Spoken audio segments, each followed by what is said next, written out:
meetings ultimately be productive, Lord, for your will and really for what's best for the residents of the town of Fort White. Pray that you grant everyone here protection, Lord, or anyone who's on their way, them as well, and everyone on their way back. And we just give you thanks. Amen. All right, I'll go ahead and call this meeting to order. Everybody stand. Here we go. Do a pledge of allegiance. I pledge allegiance to the flag of the United States of America and to the republic for which it stands, one nation, under God, indivisible, with liberty and justice for all. Okay, did you, y'all hit? Okay, thank you. I forgot.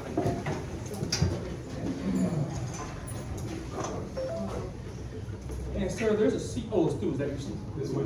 Oh, You ready? yeah, well, there's a gentleman standing in the back. I don't know if somebody can squeeze over for you or something. If you want to have a seat right there, there's a. We'll start this.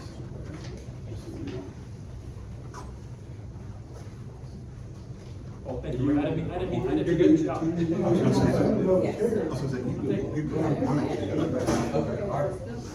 might give up that chair. You gonna sit in that? Oh, yeah. You can use it. I'll grab this one. We're good. I'm good. You good? I'm good, Okay, I'm you go good. ahead. If you want to start, stay Okey dokey.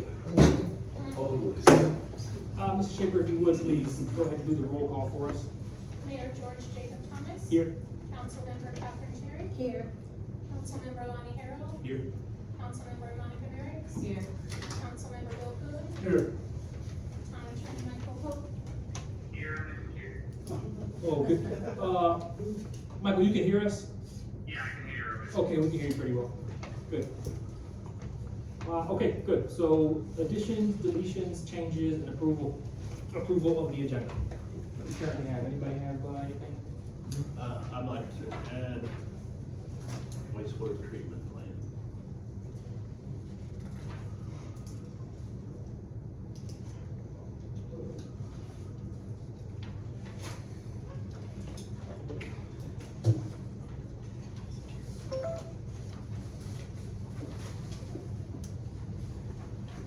All right, number 16.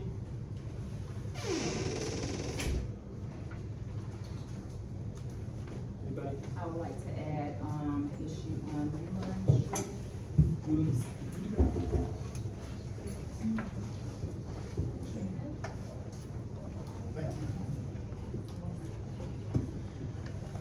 Okay, wastewater treatment.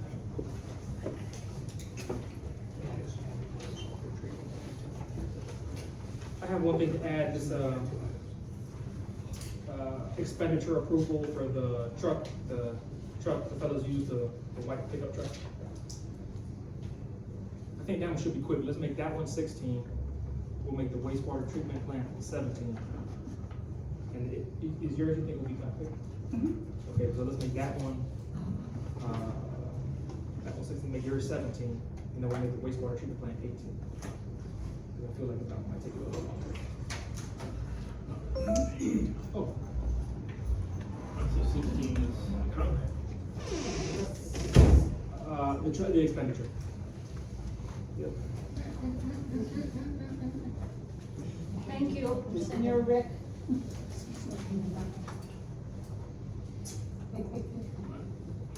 16, 17, this one's 17. And that's it. I've got a couple. Uline was one of them. The FERDAP grants being one of them, but I think we're gonna discuss that anyway. Are you discussing that, Monica? I think that was. Okay, well, yeah, right up. Well, actually, let me ask, the Euless Street one, is that like for action or is that for Councilman Collins? Is that anything? Could go either way. It could go, Thank you, guys. I don't know what hers was, but it's probably the same thing. I was gonna announce what I knew as far as the projected date of it, because that's one that comes up. Okay, well, mine, well, it intertwines with the issue that you need to request with. Your wastewater treatment plant one, is that one, like for action or just for discussion? No, it's just discussion. Okay, so we'll put that one as 4. I'm on a new page. Yeah. So what is it? So the wastewater treatment plan, we have it as 18, let's move it as 4 for comments. Because it's not 4 action, it's just 4. Well, I don't know if the council wants to take action, yeah. Well, it might be, okay, so we'll, Yeah. all right, so we'll, Councilwoman Terry, go ahead, what do you I have? had one more, I wanted to discuss the training of the staff in the office. So is that for action or is that for, Could go either way. okay, so we'll put it as 19. Office training.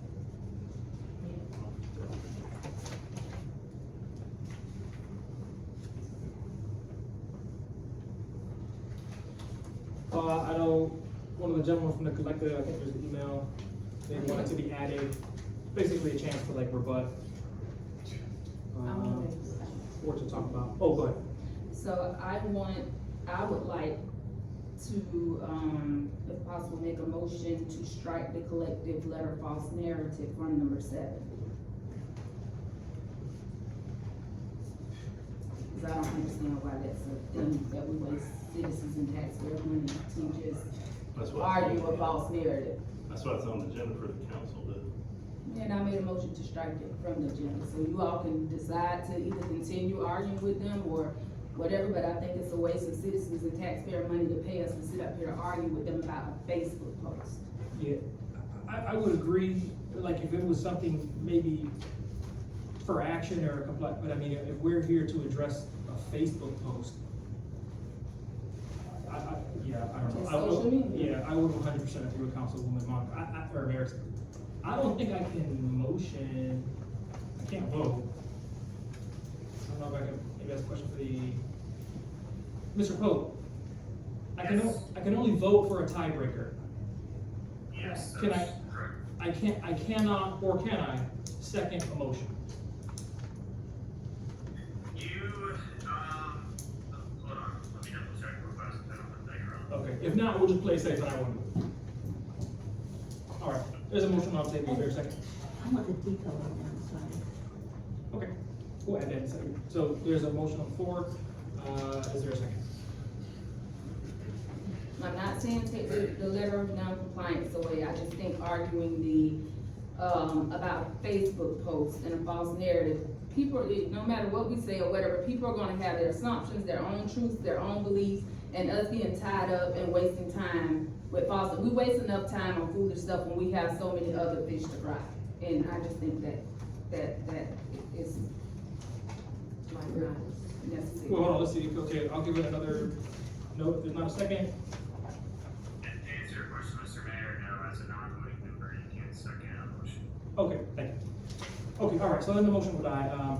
Councilwoman Terry, you said you had another The detail, the training detail. for discussion? Yeah. Okay. I think it's something. It might be on there. The fort and the And the depot fort. is in the eastern, Oh, that's part of the presentation. Okay, so does that work for you? Can you bring it up? That works. Okay, let's see. All right, anything else?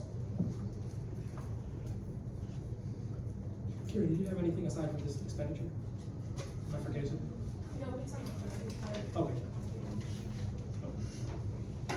Okay, all right, in that case, then the, Maybe we have one. okay. I know that we have 2 attorneys here tonight, Yes, so perhaps we can, make a decision? yes. Okay, so under item 10, so we printed it out, there is a resume, and like, I guess the bid, if you will, for, there you go, for Mr. Bullard and for Mrs. Rickerson. So we have the information, so if we want to take action on I'm it. aware of that, I just don't know if it needs to be on the Okay, agenda okay. officially. So- We can make but a it motion. is. I think for item 10, we'll cover that. All right, so the floor is looking for a motion to approve the agenda. And again, one more time, just to do some switching. 16 will be the truck expenditure, 17 will be the issue on Yulon, 18 is the wastewater treatment plant, 19 is the training of the office staff. So we'll just need a motion to approve or deny. And I'll give, after we get into item 7, I will give the gentleman from the collective, Mr. Beer, a chance to come state your case, kind of make your statements. Okay, floor is open for a motion. So for clarification, are you gonna have, he's gonna speak during that comment, or during that period, not before? Right. So- You'll go first. Are there any, other, items that's gonna be discussed beforehand, What do you mean, like, or public input on agenda items? Whatever, yeah, Are they whatever. gonna be addressed during each item, or in the beginning of the In the meeting? beginning of the meeting. So generally So speaking. will What is it? Mr. Vega speak in the beginning? Yeah, whichever one of them wants to. No, yeah, if one of them wants to speak in the beginning, they can, but since there's a agenda item that's directly about them, and they're right here, Okay. I'm gonna offer them opportunity to come to this. All right, I'll make a motion that we approve the agenda with the additions. Okay, is there a second? A second. All right, all in favor say aye. Aye. All opposed say nay. Nay. All right, 3 ayes to approve as is, 1 nay. Motion passes. Okay, so we'll jump right into it. Approval of the meeting minutes for June 12th.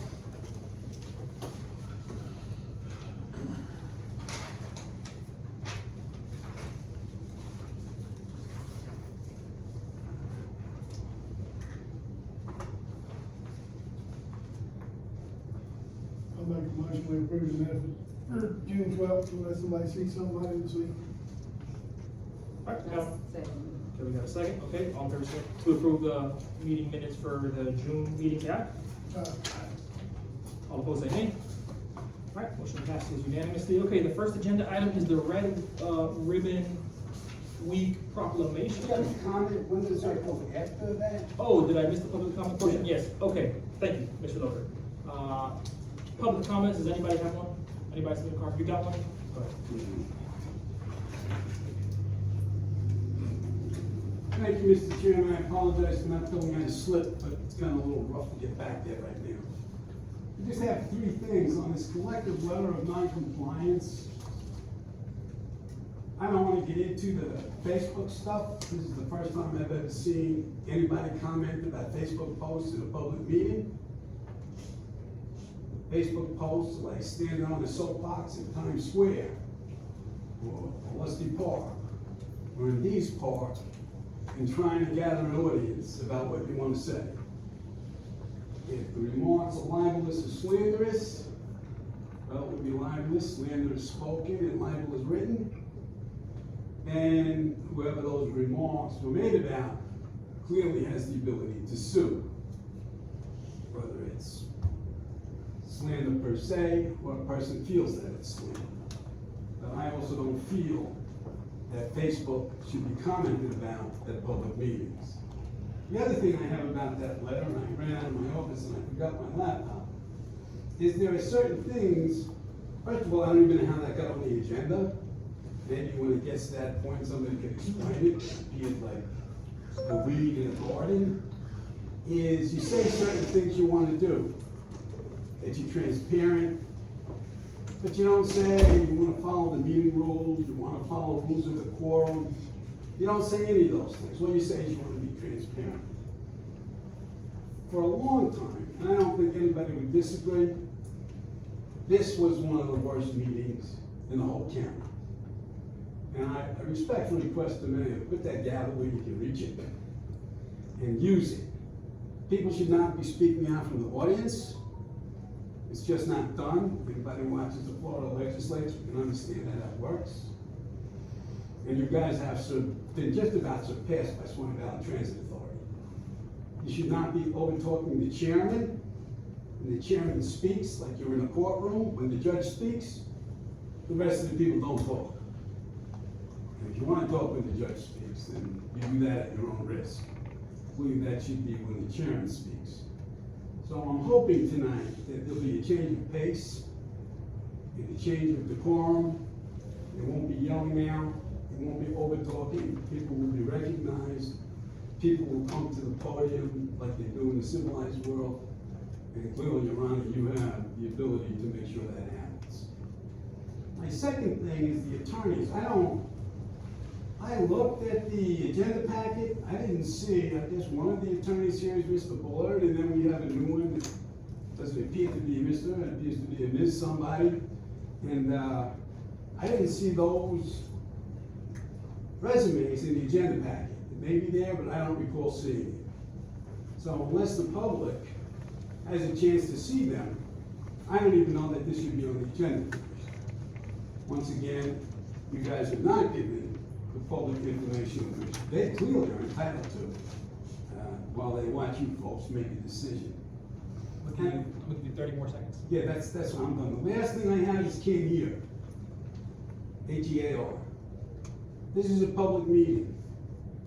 If you guys want to whisper to each other, you have to whisper loud enough so everybody in the room can hear. Because you're all public officials, and there's no such thing as a secret public meeting.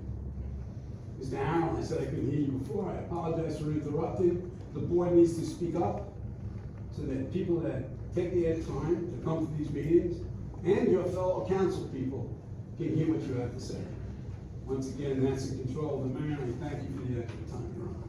Thank you, Stu. Where did you miss you? Appreciate that. Where did we miss you? Sorry. Look at that, now you got reaching for the mallet, I don't even know why. Any other public comment on anything that is an agenda item? Is there anything? My last name is Rickerson. It's Sheena Rickerson. Oh, yeah, go ahead. Is there, well, you say your name. Rick Lopez. Just curious if you had found out anything about what's happening in Blue Jay Point? No, we sent a certified mail letter to the address they have registered. It was the wrong address. They returned it, we found the right address, and we sent it out. So. Secondly, is the meeting at the end of the month about the water? So the special meeting will be about selecting or I think more than one potentially, vendors for the wastewater treatment plant construction. Okay. We put the RFP out, so I don't know if we've got any bids, I'm sure we'll receive some bids, and we'll select that. I was gonna announce it here, but after that, hopefully that will be a special meeting, one item, pretty short. After that, we'll do a workshop about, the cost, a lot has been made about the cost, the revenues, et cetera. I'm talking about the public water, not the sewer. We're talking about like basically the quality.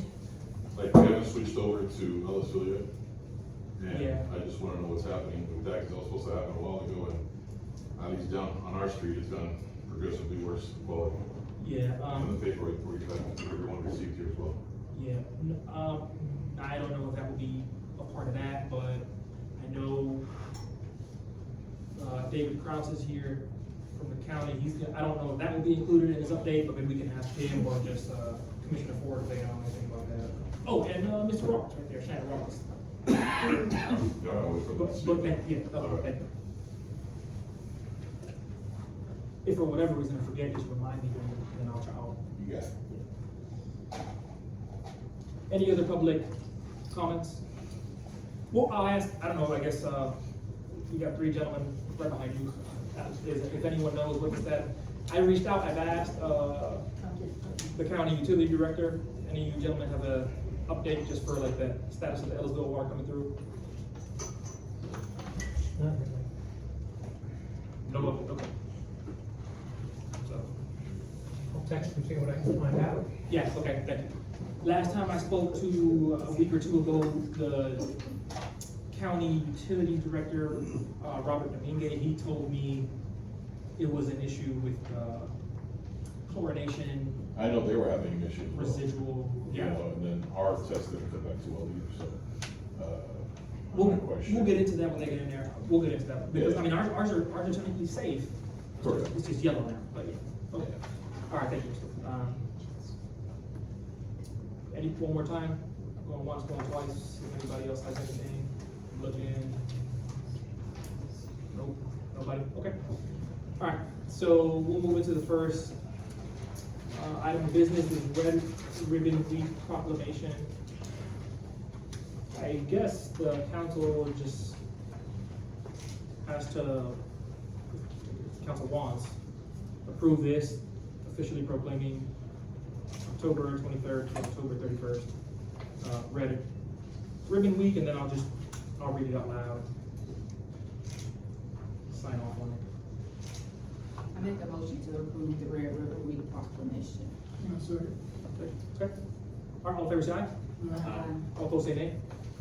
Or actually, wait, Carrie, it makes more sense, I should just read it in October, right? Sorry? No.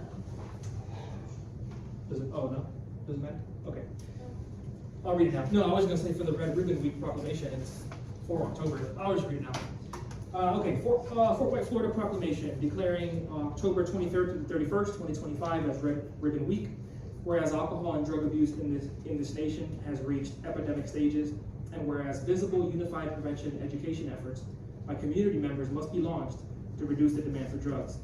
And whereas the National Family Partnership, the Florida Department of Education, and other organizations nationwide are sponsoring the National Red Ribbon Campaign, offering citizens the opportunity to demonstrate their commitment to drug-free lifestyles. No use of illegal drugs, no use of legal drugs. And whereas the National Red Ribbon Campaign will be celebrated in communities across the nation during Red Ribbon Week, October 23rd through the 31st, and whereas business, government, parents, law enforcement, media, medical institutions, religious institutions, schools, senior citizens, service organizations, and youth will demonstrate their commitment to healthy, drug-free lifestyles by wearing and displaying red ribbons during this week-long campaign. And whereas the community of Fort White, Florida further commits its resources to ensure the success of the Red Ribbon Campaign. Now therefore, as Mayor of Fort White, Florida, I do hereby proclaim October 23rd through 31st, 2025 as Red Ribbon Week, and encourage all citizens to participate in drug prevention education activities, making a visible statement that we are strongly committed to a drug-free community. Amen. All right. I'll sign the carry, I'll get it to you, you can get back to it. Mr. Strouder, plaque presentation, this came up last time, I don't know if he's here. Oh, he is? Yeah. Oh, there you go, Mr. Strouder. Slipped in on me, I didn't see. Mr. Strouder, I will not make you stand up if you don't want to, but other members of the council have more institutional knowledge of your service and accomplishments. If somebody wants to give a quick, yeah, go ahead, and then we'll present the plaque to him out of gratitude there for his service. So, Mr. Gene Strouder, school crossing guard down here on 27 in front of the Busy Bee. 86 years old, and he has faithfully served in his assignment for the Sheriff Department for 27 years. And Gene, did you tell me 15 years right there? Yes, sir. 15 years right there at Busy Bee, protecting the children of our community. And so I want to express our gratitude. I'm sure the council all approved the purchase of plaque, express our gratitude to him for, you know, his public service and for keeping the children safe all these years. And congratulate him on his retirement. Gene, if you'll come up to the podium, you shared a couple of stories with me the other day when I went around there to talk to you. If you want to share a story or brag on your record there. First of all, it wasn't just me, it was me and the law. I prayed every day I was out there, and I appreciate what y'all done thinking about me, but we have to keep the law in front. I'm not that good or great, but I appreciate what happened, how it happened. We were blessed to not let anybody get hurt or get hit. And then all because of the law. And I thank each and every one.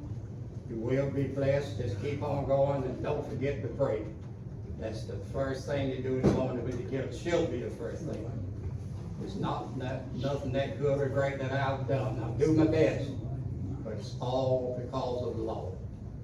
He'll take care of you. I know he can, and I know he will. Actually bless each and every one, no matter who you are, where you've been, or where you're going. Take the Lord with you. He's a road map. The stop sign, your red light, you keep the drunk people on the other side of you, you will have a safe journey. Every time you take a trip, 1 mile, 2 miles, or 50 miles, invite the Lord to ride with you, and you will be safe. Thank you once again for everyone. Thank you. Thank you. Thank you.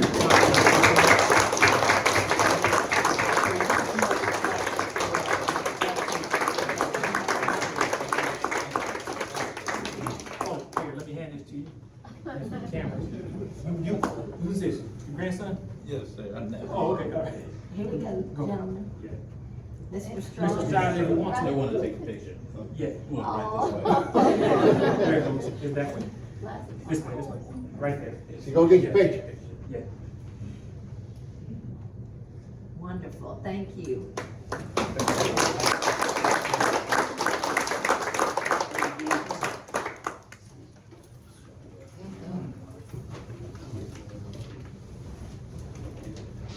Thank you.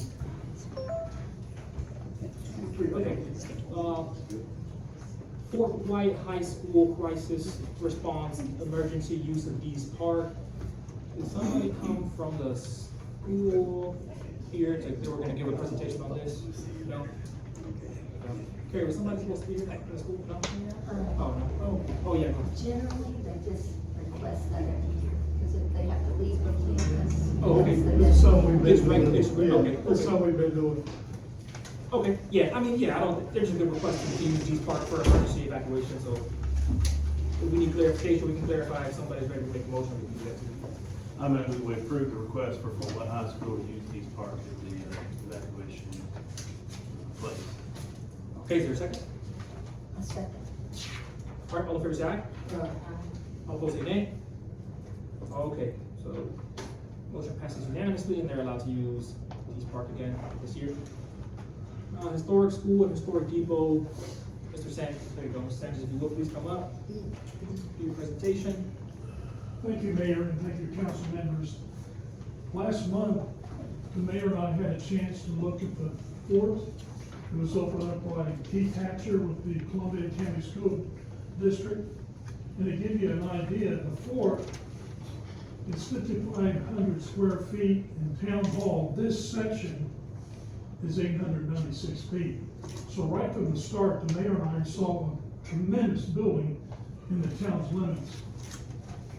When we went inside, we saw quickly it's a 2-story building, and those steps are pretty tough. I couldn't do it, the mayor did. But it's a 2-story, this is the main entrance to the second floor. And I also wanted to bring out at this point that in March of last year, the town received a report by Highmark Inspections over in Lake City, and I made sure that Carrie and Kelly have this report. It's 65 pages, but I'm gonna summarize some of what they found when they walked through the building last year and what the mayor and I saw this year. There are 4 brick chimneys that are disconnected, and there is 1 elevator for second floor ADA.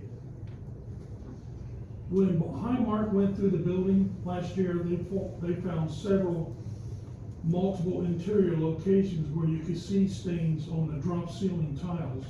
And this is what we saw that day. The majority of the masonry windowsills have superficial cracks, but look how wide the wall is of that building. We also found a number of exposed low voltage wiring connections that would have to be addressed. But Mr. Hatcher pointed out that the facilities were used as a school until the close of 2024, which means the building is not derelict. It's still maintained. The air and AC were running the day the mayor and I went there. There's a lot of furnishings still in the classroom. Here's another classroom. And here's some of the facilities that are still there. The majority of classrooms have built-in cabinets that have loose hinges or show water damage. We found the restrooms to be ADA in excellent, really excellent condition. The structural clay brick goes back to 1912, an incredible feat that's visible here in Fort White. There is moderate to major cracking at 1 or more points on the exterior. And here's another example of some of the exterior cracks. There is evidence of beetles and termites that have been through the building that was first found out by marked inspections. So that's something that has to be taken care of. And Mr. Hatcher said the county is also interested. I'm good to see the county manager here tonight and Commissioner Ford. This building is so big, maybe in the best case scenario, the county and the city could jointly bring this building back to life and add additional services here in the county. The air conditioning units were installed between 1992 and 1998, and they should have been replaced between 2008 and 2013. They're still running, but it's not known what the condition are exactly. We did not go up into the rafters, but Highmark did, and they found on the west side, there's a lot of work that's been done, but there is visible examples of water intrusion and wood decay. The paint failure is easily seen on the outside. As you look up the roof, there's a light rust, and it covers about 50% or more of the tin shingles. As I said, the building was built in 1950. Well, one of the reasons why I'm bringing it to your attention tonight, and this is one of the first things that we looked at when Andy Easton and I came to your city, this whole building and the whole district is a National Register listing back in October 30, 1989. When I sent the entire application, the digital file, which is 63 pages to Carrie and Kelly, so you can see the detail.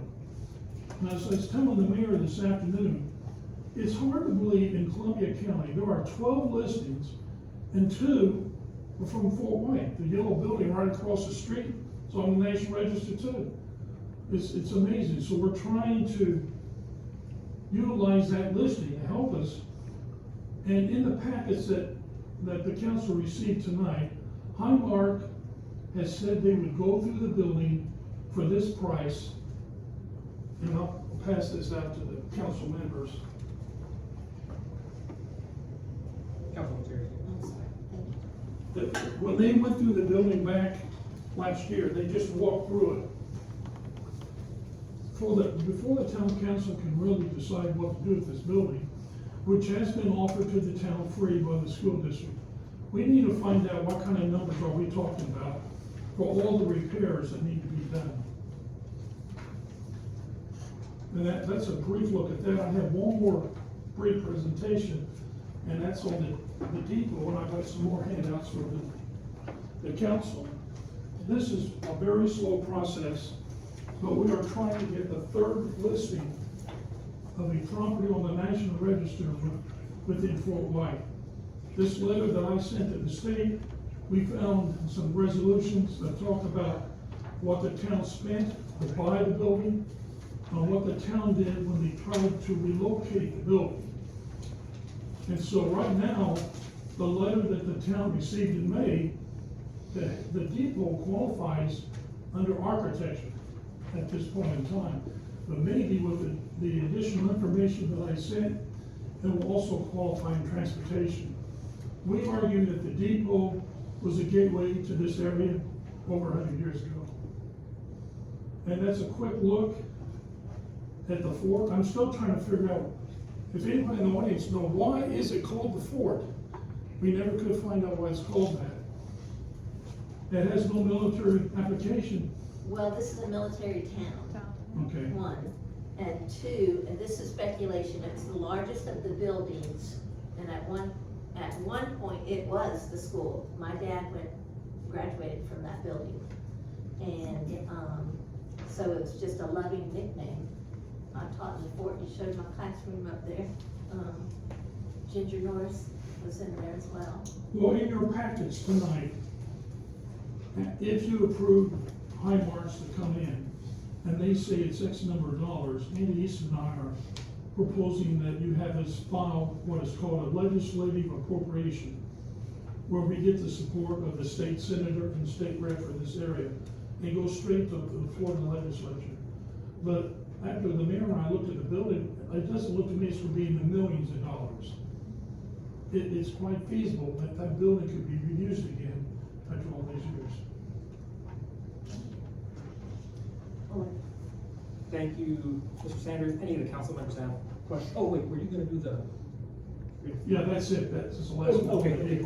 You have in your packets the draft National Register nomination that Andy and I put together. The state has already looked at it, and they've qualified the depot under architecture. We're trying to get transportation as well. We're also hopeful that maybe within a year, you'll have your third listing on the National Register. It's my understanding that you've tried and failed with the depot one time already? We tried to get funding for it, and I Yes. recommended that you try another set of hands and ears to look at it. We would like to concentrate on this and get somebody else this year to apply for a grant. It would help if the building could be repainted back to white and take those lights off, and that would give us a fighting chance. When Main Street was down there, they looked at it, and the state historian also looked at it. So even though it's been repainted and relighted, it still qualifies. And this is just a question, because I don't know, do we, have to make a motion to give them the power to be involved? Like for which one? Like if we do the. Andy Easton and Doug Sanders? We could, no, depending on what we do it however the council chooses to do it. So what is your gain from being here tonight? Well, if the council wants to move forward, approve Highmark inspections that come in at 5,300, let them tell us what the dollar amounts are. Once that is known, Andy and I would like to apply for the state appropriation grant, and we'll give you a bid on that to start with. So there's two parts. The first part is he's saying, he's recommending, it makes sense for us as the council to get basically a quote of what it would cost to fix the school. understand. And then, the second, and I'm just, not, but also very glad. Yeah, Well, the biggest thing in my if favor we- is what's on the National Register. That really helps. We were trying to get the depot on the National Register, and it just takes so long to get it done. Yeah, and the second thing is, they're also requesting, whether or not we go with Andy Easton, but they're requesting to do the legislative appropriation, but for that, the council can use whatever we want. Question about the depot, as far as you all working to try to get that on the National Register, is there any cost involved with that? I think we had an invoice of $1,000, which has already been paid. We've been working off that for the last year. Also, I'm retired. When I first met the council here 2 years ago, I like this. I've already done one depot in my hometown. It's a lot of fun to put something on the register. However, when you're 30 years older, a little bit harder. But it's a wonderful thing to do, to get these things, and you got so much history in this county, all the listings. Big counties can't match what Columbia County's got. Right. So there's no additional cost? No, Okay. no, we're gonna follow through. Okay. And then, what we need to decide here tonight is if we wanna commit that 5,300 to get, an inspection done of the forest, so we know what the cost, like what we're looking at, is it $500,000, is it whatever? I guess I don't know that that's necessarily time critical for us to do it necessarily right You now. could think, you got your information, go home and think about it, and maybe have a decision ready at your next council meeting. I've told Mr. Hatcher, this will be coming up tonight, you have copies of his email, they're interested in it, they want the town to have the building.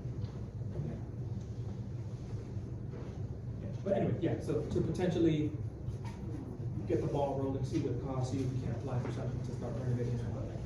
Yeah, that's up to the council, if you wanna approve that 5,000 right now, we can wait, whatever the council wants to, if y'all wanna think it over, or. Mr. Coon, do you recall this, cost and all these? I just blatantly recall someone before discussing the cost of that building. So I think we're going backwards, because we were told before that it was evaluated and it was gonna cost all this X amount of money, which we know we can't afford, so I don't know how we get back to this point again. well, I think we can potentially afford a lot of it through grants, but correct me if I'm wrong, did Highmarks, am I saying that right? Highmarks, that gentleman already?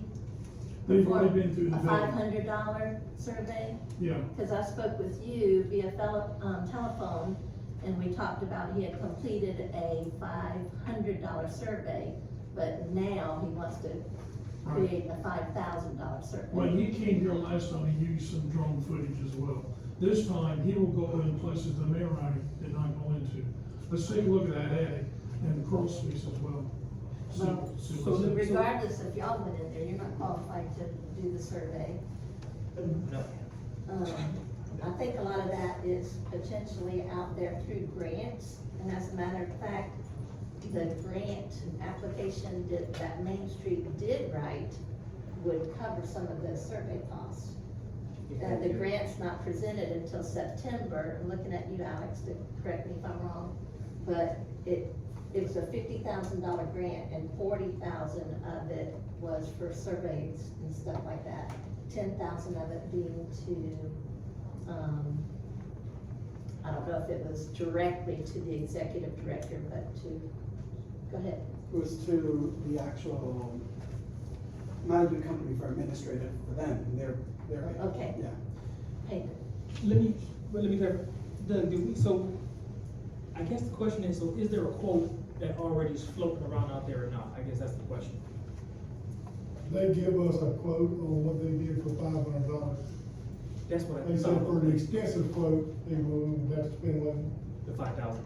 Okay. And what was do you recall what was the I number? do not recall what the quote was, it was $500,000 or something. Yeah. And they said that probably wasn't Enough? enough, Okay. So there is some numbers out there. for the stuff they didn't get to look at. Okay. Yeah, and we can, So with this being a, an expenditure of over $5,000, would we want to,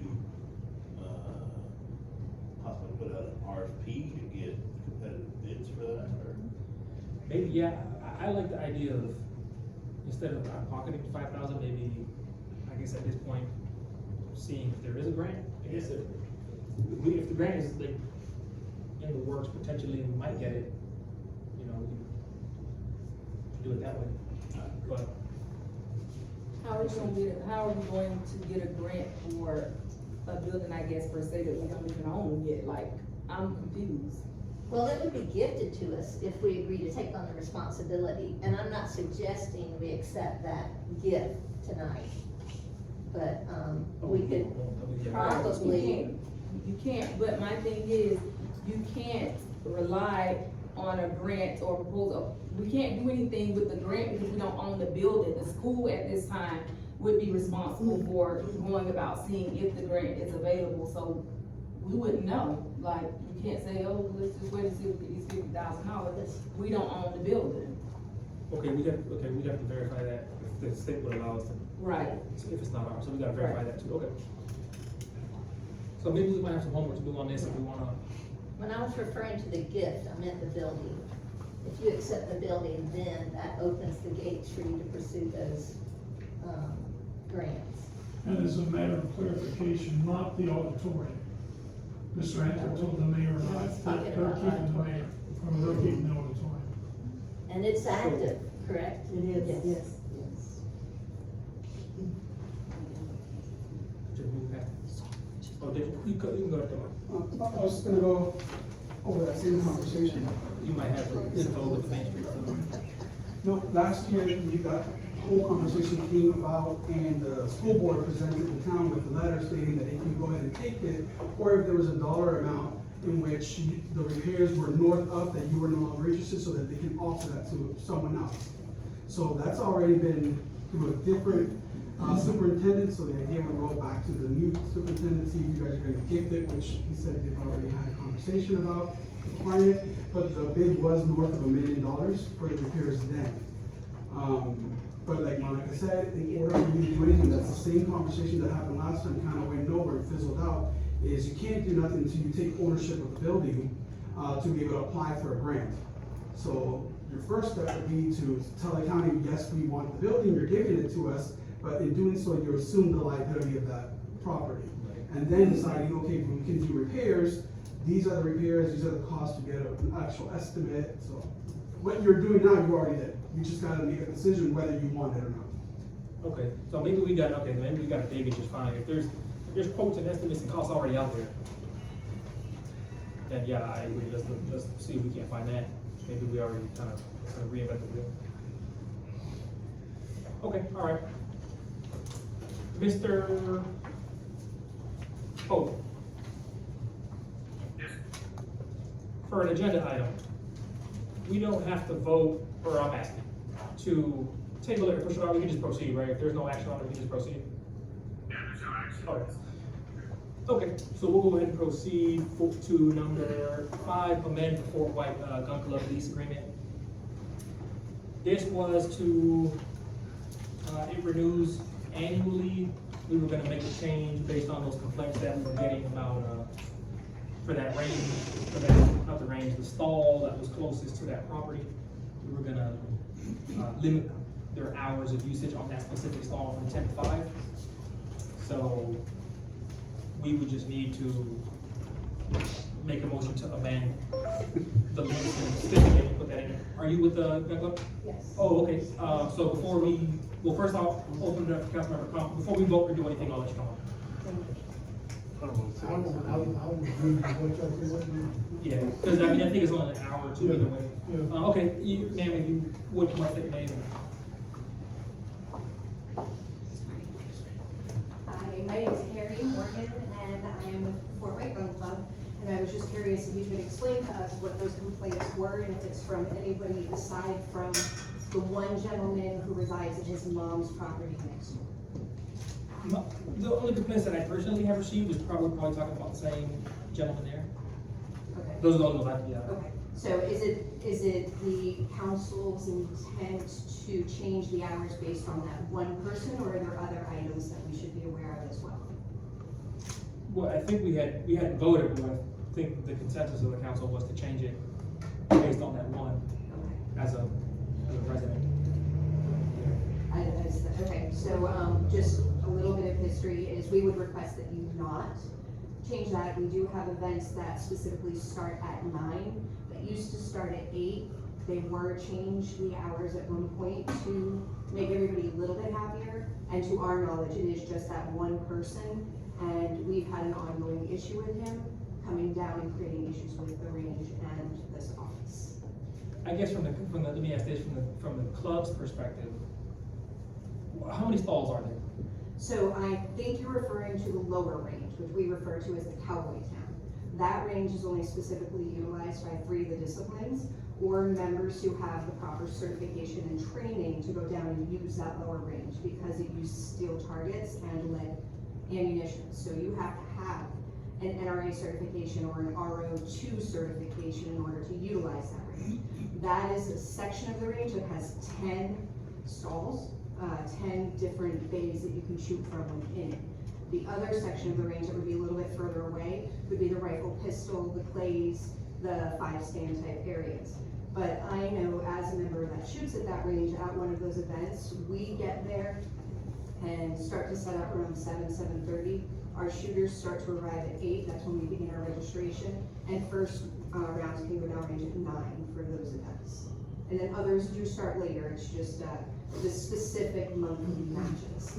And like I said, it has been an ongoing issue with him. He came down, quick story, during hunting season. We started just after 9. He came flying down the hill, threw his arms up, wanted us to stop and start at 10 so that he could hunt. But he wasn't going to hunt. He was coming down to attend the arm match. I guess then, what are the thoughts of the council on changing the hours? Oh, yeah, go ahead. Can you clarify what was discussed last meeting? I don't know if it was the last meeting or the meeting before, but I think we had discussed just for that specific. Right. Right. One person, and we do Yeah, have changing 800 the 10 to- members, so I would like to Changing put the that hour out to there. 10 to 5. Is we have 800 members, families, whether it be a one membership that has 2 or 3 people, it's the husband, the wife, their children. But if we're discussing changing the time, we're changing to one person when we have 800 members. So I would, as a member of the gun club, fight for our members as well. That's all I have. And that's fair. And I guess that's we gotta weigh the residents. What was that? Right, and he's not a resident, Versus- sorry. And he is not a homeowner, he is a resident that resides at a family member's property, if it is the same gentleman. He's not a title owner in the town of Fort Wayne. And he's already been accommodated once, you all He has. changed from 7. We changed, our start time from 8 to 9 for our matches, from 8 till 9, which I don't mind because I can sleep later. But, I just started at 10. We have some shooters that are in their 80s, and the longer we're shooting on those days, it's 100 degrees outside. I have a hard time staying out there the whole time, so the sooner that we're done, that other hour does also affect the heat index for us while we're at these matches. Because where we're there, we have 10 days to shoot from, we're using 6 of them, and our matches typically start at 9, and we're done around 12, 1 o'clock. It's my understanding that the complaint came from someone that was out of state. That's what I understood. So they're not even here, they're out of state. Would this be the same individual? Yes. But he's not a property owner? I would he's not a assume resident? so. If it's the same individual, his mother owns the property, and he visits and he stays at her property. And I was also told, when I was informed of the complaint, that it was because of sleep hours, it had nothing to do with hunting. So he came down and specifically told us hunting. I think it's different depending on who he speaks to, if it's the same individual. But he's threatened, he's done things on social media as well. We actually filed a police report, an incident report, after he came down last time because of the way that he aggressively came at our registration person. And our gun club president and one of the members at the match that day had to go over, diffuse the situation. He left, and then I believe he was here within a week or two by another complaint. I'll give you an opportunity. She clarified everything. Okay. that I was gonna say. Go ahead. I just want to address something unrelated, and this is just as a reminder. I think we did have an incident of a complaint that the gun club conflicted a funeral. And in general, all those bases are covered. As a reminder, can y'all just ensure? Yes, so my understanding is that was years ago. That match director at the lower range was an issue in many ways. He had other charges filed against him. It's And I no don't need longer to has know- I don't anything need to to do know with that. the gun club. We have special signs. We did have a funeral not too long ago. We received that notification. We have separate locks that we lock those gates with. 3 of us have the ability to unlock those locks, and none of us were actually even in town to go back and unlock them after the funeral, so it had to stay closed a little bit longer. But So yes, y'all have notifications going back and forth. That's correct. really We good. are notified, somebody contacts us, the Okay. church contacts us, the town contacts us, we lock the gate. We have special signs that say that we've been notified of a funeral, and we e-blast all of the members to let them know. So if they're driving 3 hours to come to the range because they are in out of town, or they're coming for a special event, they know that even if we have a special event, we're gonna shut it down for that funeral. And say we have our match that's scheduled to start at 9, it's a big annual, as an example, and we have 75 shooters that are coming paid a special rate, we would still have to bump that match and let all of those people know that we're gonna be eating a little bit later, we're gonna be starting later, we're gonna be doing everything later, because the funeral comes first. Thank you, ma'am. What was your name? Carrie, Carrie. Last name? Morgan, Yeah. Carrie. spelled the same way as you. Thank you, ma'am. Okay, so what's in the council? We leave it as is. I guess the hours are typically, sounds like around 9-ish in the morning to. It's, from sunup until dusk, I believe, but nobody's, what is the actual hours? Just for the match, I mean. Right. I believe no, Starts at 9, Right. right, what I heard you say. but I believe the other disciplines, I just wanna make sure I'm not misspeaking for any of the other disciplines, do you know? Do we No, open yeah, but for- just that one. Just that one. Just that Just that one is at 9. Approximately and- 9, okay. Yeah, that's when those matches start. Okay, so we, leaving the agreement as is, we wanna change it? I So say that's council. leave as is. It's And always they've one been that you a have to, when you code, you have to do rentor it. forever, you know, the gun club. How many years has the gun club been? 20 plus. Wow, So we can just- excellent. Yeah, and so the lease agreement is just auto renewing, so if we don't change it, we can just proceed. We would be open to future years if you wanna do more than an annual. It used to be a 10-year renewal, and then it went from 2013 to 2023, and then it became an annual renewal. So if in future, next year, we wanna discuss doing more than 1 year, if you wanna do 2, 3, 10, whatever you're comfortable with, we would also be open to getting back to that type of lease renewal as well. Okay, thank you, ma'am. Okay, so for tonight, If there's no act, I'll open the floor for a motion. If not, a little bit. If not, we will go ahead and proceed. It auto renews, so it'll renew in August. It'll be the same as it was last We year. have to make a motion regardless because it's an action item. It says that we're gonna amend the Fort White Gun Club lease agreement. We're not going to make a motion to leave it the same and move forward. But either way, it's not just a move forward. We have to make a motion. It's an action item. It says we're gonna amend it and we're not. We actually, if we're choosing not to. Well, okay. Will, Mr. Pope, that sound good to you? The way it's written like we're gonna take action. It's written, it says that amended. So is this the same as the last one, where we can just proceed, or do we have to vote and say, no, we will in fact not amend it? You're on mute, you're on mute. We can't hear you. Sorry about that, can you hear me Yeah. now? It's on the agenda as an action item, that you should take a vote one way or the other. Good call. Okay, so then the floor is open for a motion one way to leave it as is. I take a motion not to amend the Fort White Gun Club lease and leave it as is. Is there a second? A second. All fair say aye. All opposed say nay. Okay, the motion passes unanimously. It will renew as it has been. Yes, ma'am. Item 6, code enforcement, RFP, part-time. Who, this is your council member, go ahead. So, I move that the council approve for the town of Fort White to issue a request for proposals for a part-time code enforcement officer with the intention of hiring a part-time code enforcement officer for the town of Fort White. I second it. Yeah. Okay, all in favor say aye. Aye. All opposed say nay. All right, we'll put out a RFP for that, for a part-time code enforcement. And what we got? Would the council like to discuss the terms of that? I mean, Yeah. 1 day a week or I think it's as needed. as needed? So like, I guess we'll have to see what they're willing to do. I don't think if we got a complaint, that he should come, I mean, we should pay for that day. I don't know how that works. We've never had a part Yeah, time. Code enforcement. it could be, I guess, per call or per.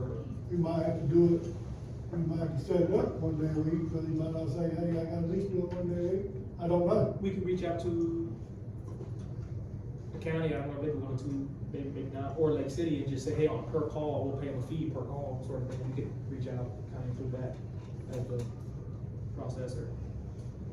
Well, I don't know. if the county did in fact, I don't know if the county's gonna do the it. county did in fact stop They code did. enforcement, They so I don't have anything against the county, but I think we should go with a part-time, third party. There you If go. that's the correct term.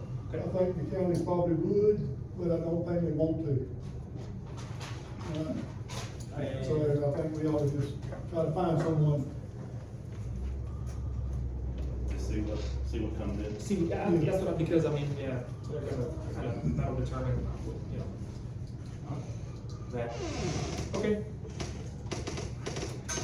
We'll do the RFP, we'll go to number 7, okay, the collective letter, non-compliance, collective letter, false narrative, I think that was you, Councilman Carroll, brought that up, so you can go ahead and. So, Mr. Pope, Attorney Pope, Michael here. You sent out the, letter for compliance. Do you have any update on that? Any comments? No, it's been sent, I sent a draft, I did Kelly forward the draft to everybody, email it to everybody, but, I haven't heard feedback personally, I think they were contacted, Okay. So did we get, confirmation that they received that? No? Okay. Alright, so we haven't gotten confirmation that they received that yet, Michael? Okay, but it was sent certified though, right there? Yes. Okay, if we can resend it, or we can try to reach out to them. They're here, but, Do you wanna just verbalize that you received it? I'm just waiting for you guys to finish it. Yeah, we'll finish it now. okay. So the other item is the letter, false narrative. I move for the adoption by the council The following statement by the Fort White Town Council will be placed on the town's website and on public bulletin boards for a period of 30 days.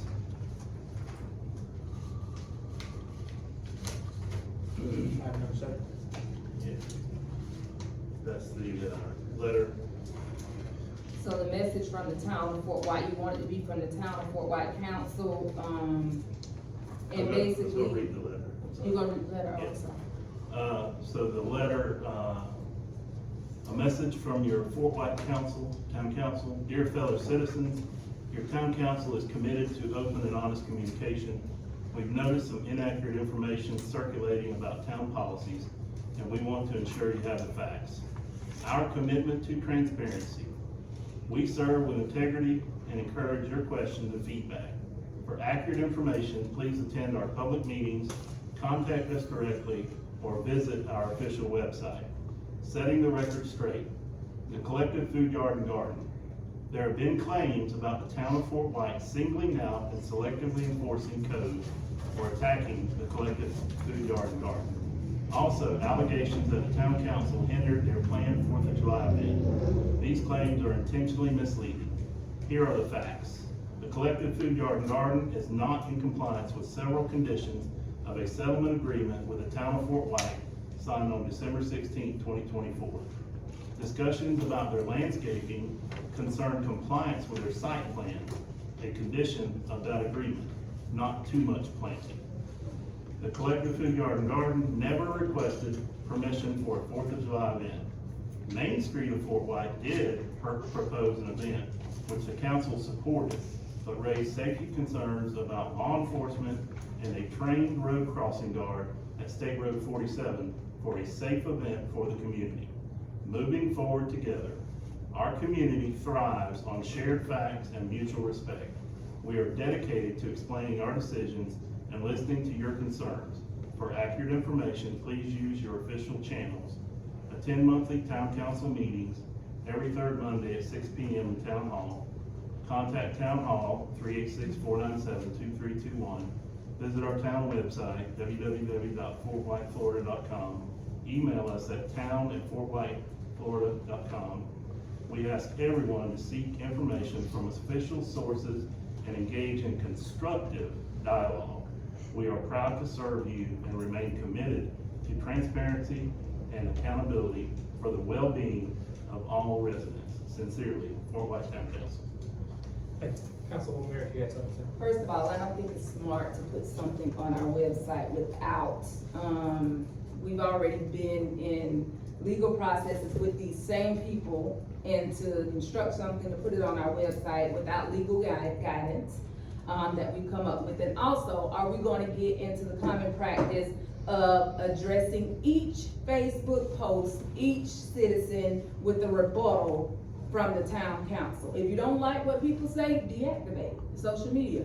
We can't get into the practice of going back and forth with citizens on what they believe is the truth and what we believe is the truth. It's just senseless. I don't want my name on it, nowhere. And before Councilmember Hurley, I yield over so you can say something. Myself? Yeah, before I do that, I'm gonna say one thing. So- But wait, before I'm gonna say one thing. And it could just be me, maybe I'm sensitive, but I think that if there's somebody on here, on this council, that could take issue with what, I'll be respectful. We have Facebook, we know who has and who hasn't posted what and whatnot. About myself personally, I discriminate against Caucasians, just flat out, just open defamation. I'm in town hall just committing crimes.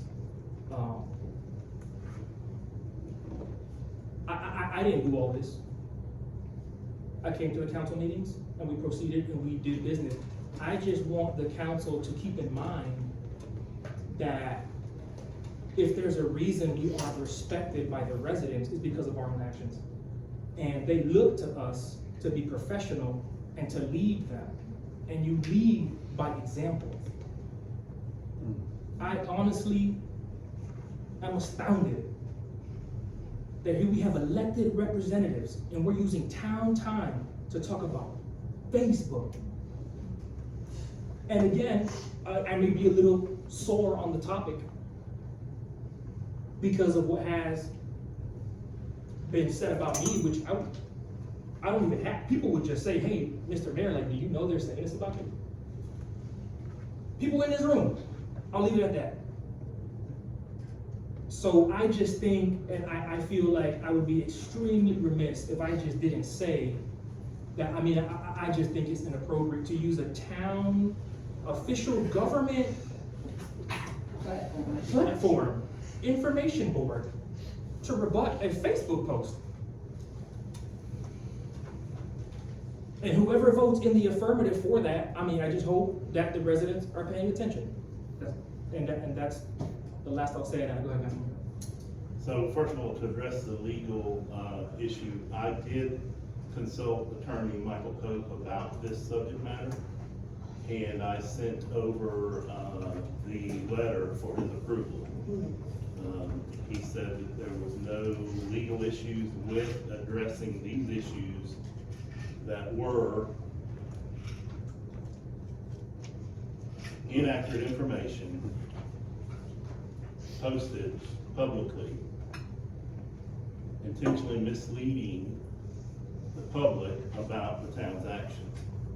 So these posts are intentionally misleading, and given the history with this organization, you know, I think it's important to set the record straight, because not only did they criticize me individually, they criticized the entire council and gave false information on Facebook. They didn't criticize me, so don't include me because I'm a part of the council. But once again, I go back to this every time. Point of order, I'm not, the criticism was of the council, saying that the council had demands and, you know, were being difficult, so they didn't have a 4th of July event. So that's the council, that's saying, and every single one of us sat here and supported not their 4th of July event, but a 4th of July event that was proposed by Main Street. And just for the record, Main Street is not the collective. So Main Street came before us and requested that we approve the 4th of July event. Every single one of us here, or at least all 4 council members, expressed concern about the safety of the public. That going across 47 event spanning across a major highway with people crossing over and being a holiday weekend. About law enforcement not being present. Council member Merrick stated that she thought there was a resolution enacted from a previous. So I'm just saying that it was intentionally misleading, that given the history with this organization, the fact that we have a settlement agreement, and that we need to move forward in a productive way, and this is not productive.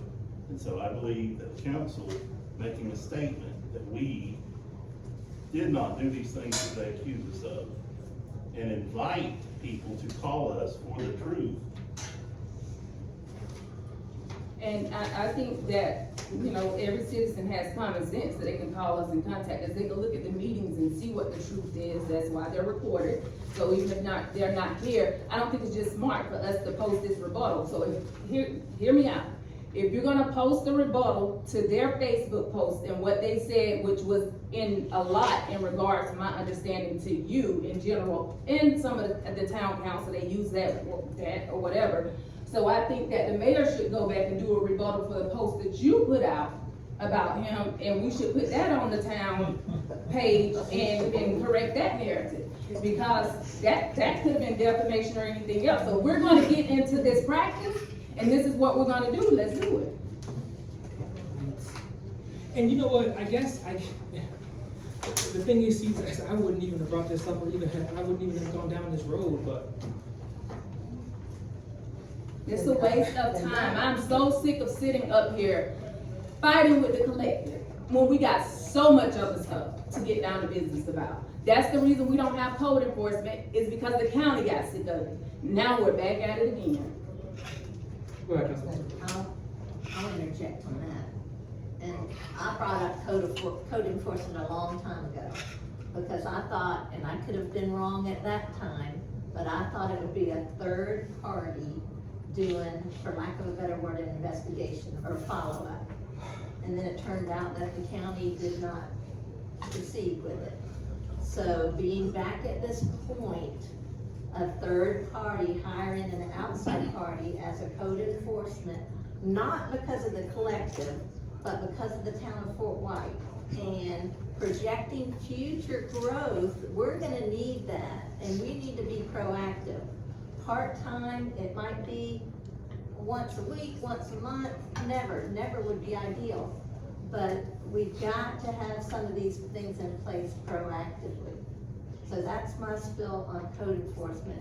As far as, I'm gonna use the word battle, it doesn't have to mean battle, but the battle between the collective and the town of Fort White, or the council, or Miss Terry, or Mr. Coon, or Mr. Thomas, Miss Merritt, Mr. Harrell, we have got to somehow stop this division, because it's only hurting all of us.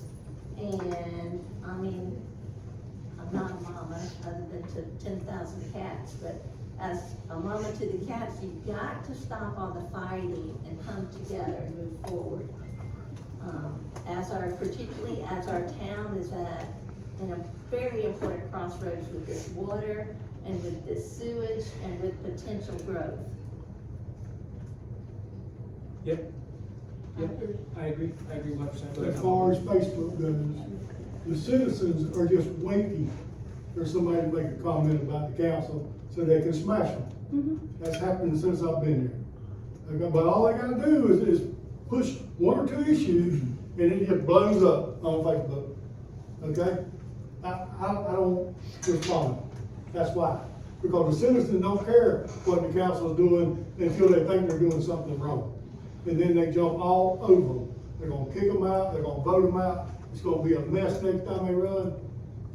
And it shouldn't be like that, but when they post it on there, it just takes off. I'm not talking about y'all, I'm not anybody, they post anything about this council. The council does it The too, so citizen it's jumps not all your over job. them. No, the council does not. Yes, the council does do Facebook posts, and they do Facebook posts, and it's true, in fact, factual, that they have talked about, the council members have talked about each other on the Facebook posts, and they took off or whatever, so it's just not citizens. Council members do the same thing. I do not. I didn't say you, Bill, I said Say other council council members. members, some council I do members do, not. I don't either, I don't have it either, I've never personally heard that you've done anything, All but you're doing is some setting council yourself members, up. if you get on exactly. Facebook. Exactly, so if you don't wanna see it and you I don't agree do 100% what's on good that. for the goose is good for the gander. If you don't want it done to you, don't do it. I think what started this last meeting, I brought up. It's been 6 months since the collective and Fort White settled that lawsuit. I think that's what started this. And I asked, did they do what they said they was gonna do? Because we did what we said we was gonna do. That's what started this whole thing. I'm not asking for no code enforcement. I was asking, did they oblige by the lawsuit? That's what started this whole thing. Okay, y'all watch the meetings, y'all seen me start it. But, did y'all? Right, and that's what, okay, so That's the only question. just, I was gonna say, if the council has anything else, then. That's it. I I'll- mean, that was it. I mean, I wasn't asking them personally just then. I wanted them to And respond. that's fair. And that is fair. Because that's all I asked that last meeting. And I think I said in the meeting, I don't want nothing done with codes about it. I'm just trying to see if they complied with the lawsuit that we had last December. Okay, and before we take action on this, Are you now saying to not go forward with the code enforcement? Because the code enforcement No, we're not. officer is not really. no. No, that's- that's, No, we making want a sure. code for Fort White. Period. We haven't had one ever since that letter. Whatever that was last year. Okay, I think one of the gentlemen from the collective, like, said I'd give you some time to come up. There's a motion on the floor. Did you guys make a motion on the, letter? There's a motion on there, not to put that on the website. I think we should hear.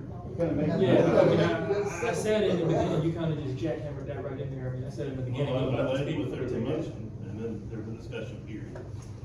If you wanna listen, speak during the discussion period. There's Mr. something Tony? to talk about until you settle whether or not to go with the motion or not go with the motion. All right, we'll vote on the motion. There's a motion on the floor. If, Councilmember Harold, go ahead. Before we vote on that, Go. I don't think that there should be the post on Facebook, but I don't think that there should be a rebuttal or an apology from our mayor. People are gonna talk regardless, people are gonna post regardless. But going back to, we need to come together and work together, not necessarily for a common goal, but in the same direction.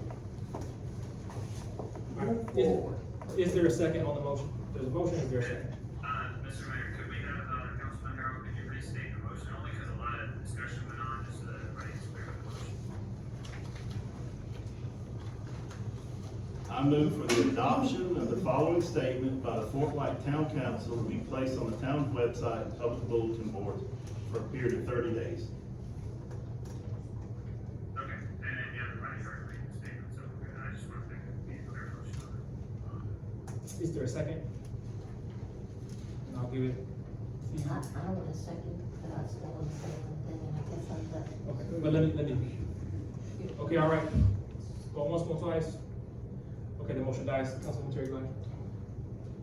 Unfortunately, we're just seeing this nationwide, and it's only leading to division and disaster. And, you know, I can't fix it. We all have to take responsibility for our own actions, and we all have to, you know, I smile out of nerves saying this one, love our neighbor and move forward in that direction. We don't have to agree, but we don't have to be so. Yeah. Excuse me? Most people, you don't agree with everything. I'm not sure Yes, what's yes. going on.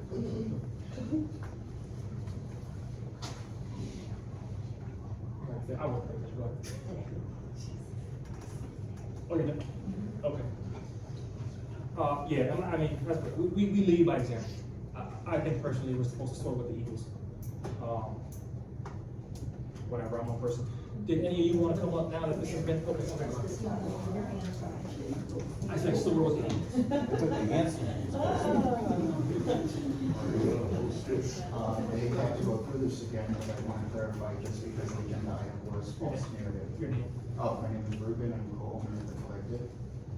So I stand by my words of selective code enforcement. I will note how ridiculous I thought it was for the council to include screenshots of my Facebook comments and present them in this manner. But, moving forward, we did go ahead and correct every single minor issue, for the settlement agreement, so that's all being taken care of. However, regarding why I stand by the selective code, at last month's meeting, viewable on YouTube, Lonnie stated that he went through the ordinance and drove around and found multiple violations at the collective. Had Mr. Lonnie not been selective in his review of the ordinance, he would have noted that there is also a current council member in violation of that same ordinance. Failure to point out other violations within our town regarding the same ordinance is selective violation. What Lonnie did is not proper enforcement and makes the council vulnerable to legal arguments. Alex and I put together an entire case towards that legal argument, and multiple members of this current council went on there, multiple residents, businesses, tons of stuff. And it shows that maybe we didn't have code enforcement up until now, but failure to make note of all violations is selective by nature. We advise the council to drop all conversations regarding violations and non-compliance issues until the town has a functioning code enforcement department that can perform without being selective. And with that being said, the collective has checked off the remaining settlement agreement issues, all for a couple that we have questions on, but I don't know if you guys want to discuss that now. So you have or have not Yes, um, all except for addressed? the So parking that's spots not, along Bryant. And the reason why is because we wanted to go ahead and discuss that with the council and see if you guys wanted to, work together to go ahead and raise that easement, make it a little bit safer. As you guys know, a lot of you guys are new on the council, so a year and a half ago, we spoke with Suwannee River Management, and they told us that we were not legally required to take the town's runoff water, but we do.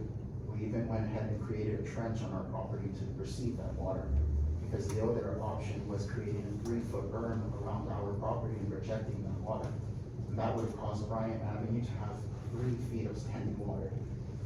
So we suggest that before we put stops and potentially impact the water flow even more, we can go ahead and discuss maybe, creating some kind of small culvert that will extend from that road into my trench. We can elevate the area with crushed rocks to allow that water to keep going through into my property. People can park right over that and everything's done. So that's why I didn't take care of that issue, but maybe you guys want to discuss that further. Regarding the lighting, Lonnie brought up the lighting at the last meeting, and it's on this list. I'm not sure what lighting you guys are referring to that you guys want me to shut off. What list are you referring to? The list that was sent to us by the town regarding the settlement agreement.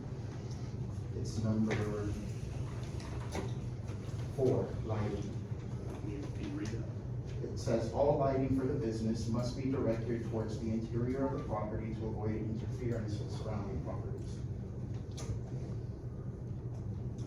Was there a particular lighting in question, or?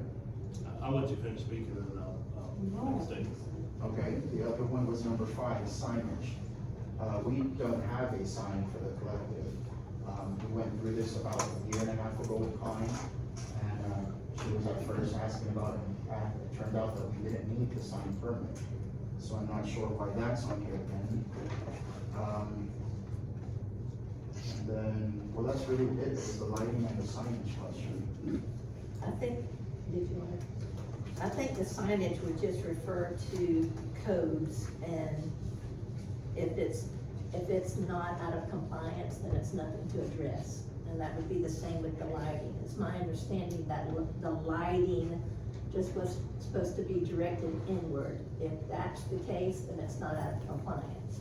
Okay, so these numbers were. And when I say compliance, I mean with the settlement agreement. It was my understanding that the handicapped parking spot was part of the settlement agreement. The on-site parking with the no stop for the tires was part of the settlement agreement.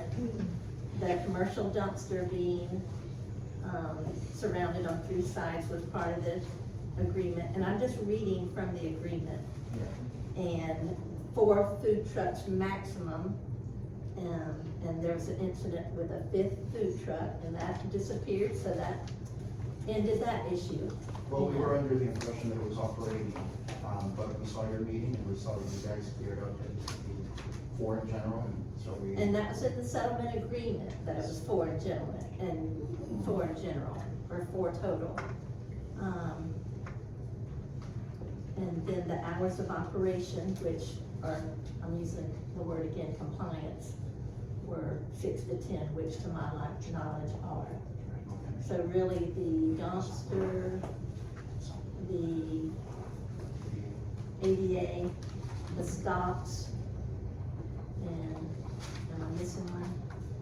Everything to my knowledge was corrected. And I don't think that was a call, Bill, correct me if I'm wrong, of bringing code enforcement. He just brought up the settlement agreement, and it's been 6 months. And that's I what we mean, went I would ahead and think took care that's, of it. I would think that's. We didn't think we were gonna follow through with anything else, and when we saw that false narrative thing on the agenda, it just seemed a little bit personal. And I'm glad you followed up and corrected it, but it shouldn't have to be because we discussed it in a meeting. That was part of a December 16th settlement agreement, a lawsuit. Well, part of that settlement agreement was way more than just these 7 items, and we prioritized, we took care of the more important things. For example? We have a very busy life, and so we figured we'd get to it. For example. And legally, they're all important, Yeah. if you wanna go that way. Let me, Councilman Remember her, even way he has to say. And then we'll do that, and then we'll let Mr. Vega speak, and then hopefully we can move on. I was waiting with the zoning. Oh, you're not- something So, about yes, I lighting. do. So first of all, what I said in the meeting was that after Mr. Coon brought up the collective, and that there was a fifth food truck, I said that I also became aware that there was a fifth food truck there. And I, demonstrated that in my social media post with an extra food truck up there. So I said I was not aware of the terms of the settlement agreement, so I contacted our attorney, Mr. Pope. He provided me with a copy of the settlement agreement. And so I drove to the collective to see if the fifth food truck was still there. And because I had reviewed the settlement agreement, when I drove by there, because you posted on Facebook that you had a fifth food truck, I went there to verify that the food truck was or was not there, and I observed several other violations of the settlement agreement. In no time did I say I was doing code enforcement, trying to put words into my mouth. That is not what I said. I said I noticed several violations of the settlement agreement. Now, if you go back and watch the meeting, I was going down the list, the settlement agreement list, and I got to the lights. And if you watch the meeting, I said, I don't know about the string lights. So is there any way to get them to turn them off? I said, maybe we could request that they turn them off when they close. And that's why I brought it up, because lighting was not part of our settlement agreement. So there was nothing in there directing you to do anything with lighting that's not in the settlement agreement. So I don't know why we're talking about it. Okay. I didn't demand that the council order you to do anything. We just talked about the settlement agreement. So that's all I have to say about that. And your reference to why things are not in compliance in the town of Fort White. The land development code went into effect Wait, hold on. on July 10th, Excuse me. 2013. Before you proceed, how, like, are you gonna read, like, paragraph? No. Page, section, sentence? I'm addressing his comment about. Okay, you pulled out that packet, you started No, reading. so the land development code went into effect June 10th, 2013. And there are exceptions in there for businesses that were operating prior to that date. There's not a lot of new businesses around here. There are a few, and they may have some minor discrepancies. And those can be addressed by code enforcement when we get one. But you guys came in well after 2013, so, I mean, would you like for your business to be in compliance? We put it into compliance. I'm asking you, would you like for your, I mean, I personally like your business. I don't know why you all think I'm against you. You know, you guys know, I've been down there, you know, we're building the pole barn, you know. I came in here and spoke for you as a citizen when, you know, you were having problems with the council before. Mr. Coon verified, I criticized the council, you know, and so I would like for y'all to be a model business that we can point to, you know? You provide a valuable service to our community, and I appreciate that. The residents of Fort White appreciate that. But we cannot overlook our duty to make sure that you provide that business responsibly and legally. That's all I have to say. Let me take an opportunity. Let me ask the council, do we want to stay on this issue? It's almost 7:30. Do we want to keep talking about this, or do we want to move on to the next item? I would like to hear what he's got to say, what we better talk, I would like to hear what Alice, Mr. what Baker? you got to say. So, going back to the false narrative, what we was trying to point out was that it was no false narrative. It was your direct words about saying you drove over here, you experienced, you saw the violations, that you just mentioned it multiple times. There are, and as Ruben states, there are multiple businesses, council members, residents that are not in compliance. So that question, before you start selectively enforcing or opening up that can of worms, prepare yourself. that needs to be done equally and to everyone across the board regardless of their status here in town of Fort White. And when you brought up the lighting, you did bring up regarding the string lights. I drove by there, they were a little, I'm not sure about their lighting. I know they have those little string lights all night and they have a time when they're supposed to end. So I don't know if we can request them to turn the lights out. So according to, those are your words at 2 hours, 52 minutes and 4 seconds at the last meeting. That's not my exact words. Those are the exact words taken from the transcripts. Go back and listen to that. Okay, so regarding those string lights, the collective will not be turning them off. Our lights are low lumen LED and they're not floodlights nor high intensity lighting as described in the Land Development Code section 3.17-7, glare, where it states that there shall be no direct glare visible from any residential district caused by unshielded floodlights, which string lights are not floodlights, or other high intensity lighting. So to answer your question about the lighting, that's what that is. That's the Land Development Code that the state went in 2015. And everyone needs to follow it. Again, that's not my exact words. Those are the exact words, but everybody can look at the timestamp, I just gave it I out, you can encourage confirm everyone it to for go back and yourself. watch it. I did say I did That's all not I'm gonna know. say on the matter. Thank you, Mr. Baker. All right, do we wanna, what do we wanna do here? I've got Yeah, go one little small thing to say in the thing about them. I'm hearing that y'all are telling people that my wife's business, being that y'all said multiple council. I was not gonna bring that up. Well, you can, if you want to, because you're telling other people that my wife's business is not legal.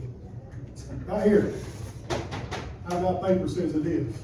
Until y'all can prove papers that it's not, I would not slander my wife's business. Because, as he said, that the slander turned into a lawsuit. Okay?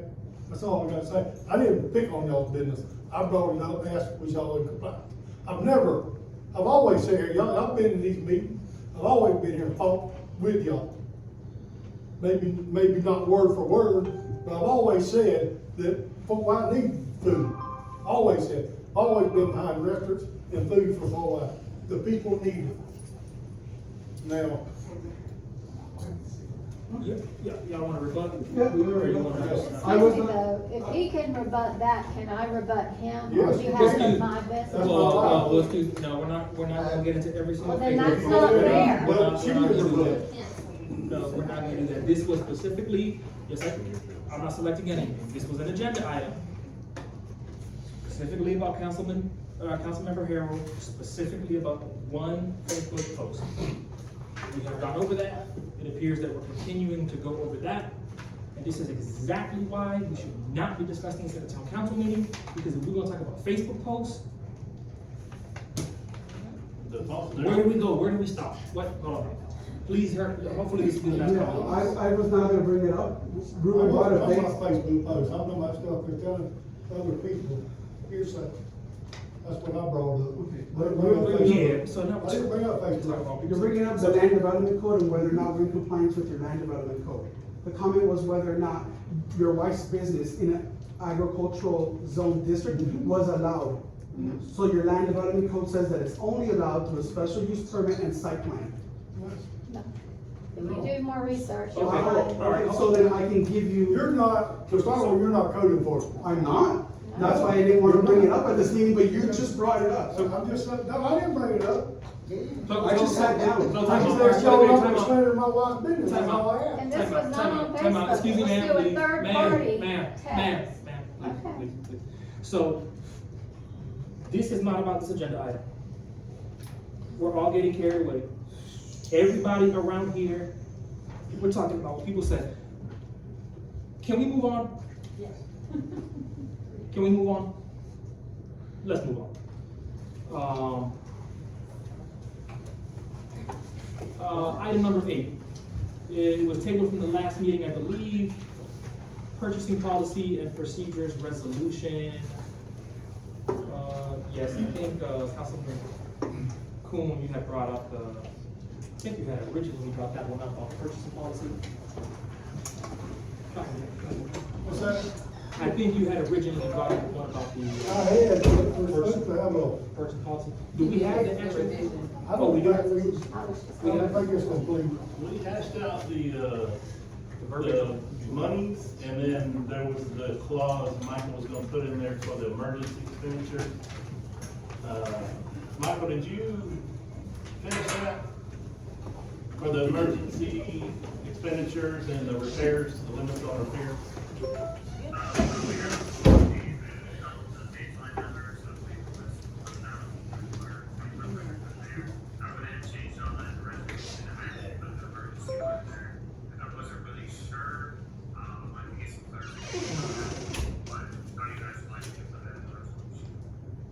Okay, so I guess I guess he wants clarification on like what specific.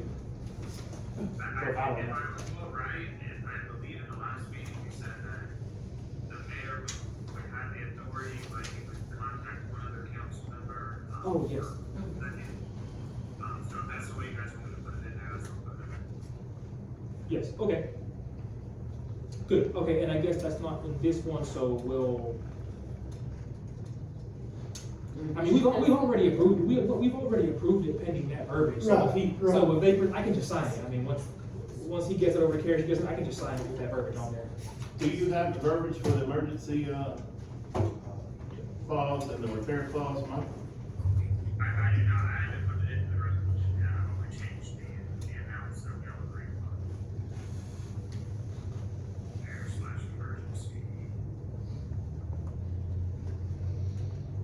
But I will put that in there, I'll get it over to the council person.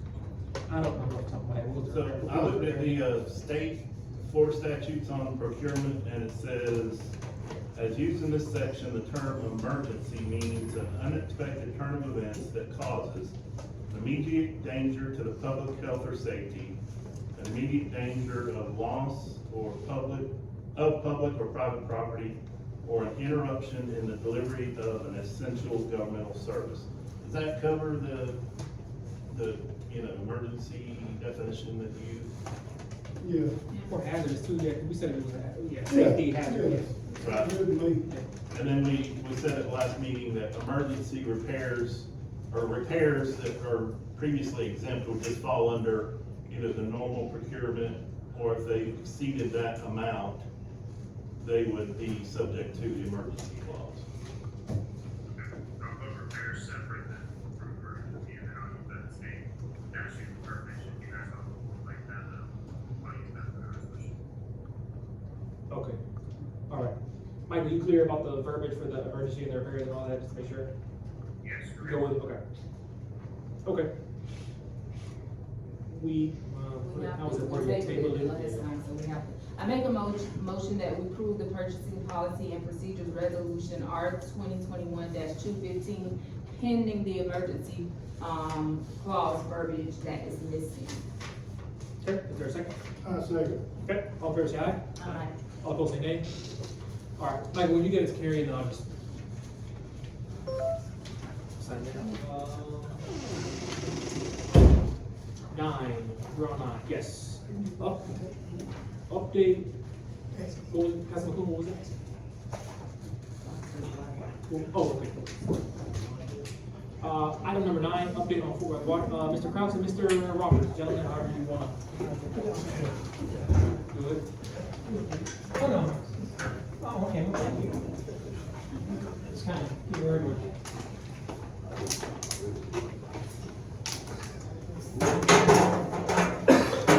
Thank you guys very much. We appreciate you allowing us to be here. We just felt it was important to give you an update on kind of what's going on. Columbia County has endorsed regionalization in terms of utilities and trying to take the utilities on a regional basis. And as such, we're in negotiations right now with the North Florida Water Utility Authority for them to take over our utility operations. We would, by October, be out of the utilities. And we do that upfront, and if you have any questions, and of course, Mr. Roberts here is the Executive Director of the Utility Authority, in case you have any questions for that. Thank you, Mr. Kraus. Mr. Roberts. I'll just make a quick statement, from the North Florida Water Utility Authority perspective. We started on a journey more than a year ago with the vision that many services across the state are going through a regionalization regionalization effort. So we see it in a number of ways. You see it show up with regional facilities for shelters, things like that, from the FD perspective. You see it showing up through regional jails or incarceration facilities. You see it also through regional libraries. You're also potentially seeing it with solid waste. Regional utilities is just another element of the same thing. What is happening as they regionalize at a state level, there has been administrative mandates at the executive level to the agencies to say, find more effective ways to get state dollars. So from the DEP perspective, what they're doing is they have been going through a process where regional facilities make it easier for them to manage things. So if you think about it from either the DEP perspective or the Suwannee River Water Management District's perspective, we have all these folks that live on the Floridan Aquifer, which is one of the largest, most productive aquifers in the world. There's many businesses, there's many cities, there's many, all kinds of things. They all want to pull water out, they want to use it for their communities, for their growth, for all these things. So when the state looks at that, they see thousands of entities that impact the resource. So what they have done is they have started supporting regional entities because you're changing a one-to-many relationship to a one-to-a-few relationship. And I don't mean few like three, I mean like, instead of dealing with 3,000 or 5,000 entities, maybe you're only dealing with 1,500. It's still a big number. But what's happening is the regional facilities began to be the point of contact for resource utilization within the region. That also affects grant funding. What has also been happening is as DEP and the state focus on regionalization, more funding is tilting toward and will continue to tilt toward regional utilities receiving more than entities. Now, that doesn't mean anything you have is in jeopardy right now. I would say in the future, the regional utilities will probably have an easier time to obtain funding, potentially larger amounts of funding for itself. So the counties, Suwannee and Columbia, really saw the vision of where this is going. The counties don't want to be in the business. It's a long-term business. It's a very expensive business. And they want to shield taxpayers from the utility costs. Well, the only way to do that is to, for the county level, they have to divest from it. Because as long as the county owns each of those facilities, taxpayer money will go into those facilities until the facilities generate enough revenue to cover their expenses and no longer require that. Well, that's a long-term effort. So the counties recognize that model as unsustainable from a financial perspective. So if they divest to the utilities, the first thing that does is it starts to reduce taxpayer impact. What they want to do, and it's the desire of the utility to reach a point where the utility's expenses are covered by the ratepayers and only the ratepayers. So that is our goal, that is the vision. In terms of the utility authority itself, we want to be a friend and a neighbor. If you have questions about the services that we can offer, we would be happy to dialogue about that. From our perspective, we can provide services in almost the same way that Columbia County has been providing, where they're just outsourced. Or at some point, the council itself may want to think about becoming a member of the utility authority. That would entail asset transfer. But until you want to do that, or you think you need to do that, you can essentially continue doing what you're doing. And if there's any type of additional questions that I can provide, or you want to have one-on-one dialogue, just let me know. I'll give you my contact information and make myself available. And we wanna support you, we want the town to do well, we want, you know, the best things for them, if we can be a part of that, great. Thank you, Ms. Roberts. I had a question. Oh, go ahead. Okay, for, I don't have the interlocal in front of me, but as far, I know right now, we have the interlocal with the county, is the county will operate and maintain the water plan. So but if you're divesting that over to the utility authority come October, this might be a question for the attorney, but would our water plan, with the management, how would that go? Would that stay with the county? Would that automatically transfer over? Are you notifying us so we can decide because it's our choice sort of thing, or? That's what I kind of wanted to bring up, and the reason I came, our goal, like I said, is by October, we're no longer in the utility business, and the authority is in the utility business. We don't own your assets, you own your assets. It's your water plant, it's your water lines. We can't tell you what to do with it. We certainly can't take your assets and give it to another entity. The contract we currently have is assignable if both parties agree to assign it. But it would take your board agreeing to assign it before that could be done. Okay, so if we didn't assign it, would the county keep managing it? Would it just revert back to us sort of thing, or do we know? Lawyer question? I have to be careful how I answer this. Okay. If we are no longer in the business, eventually we would no longer operate your asset.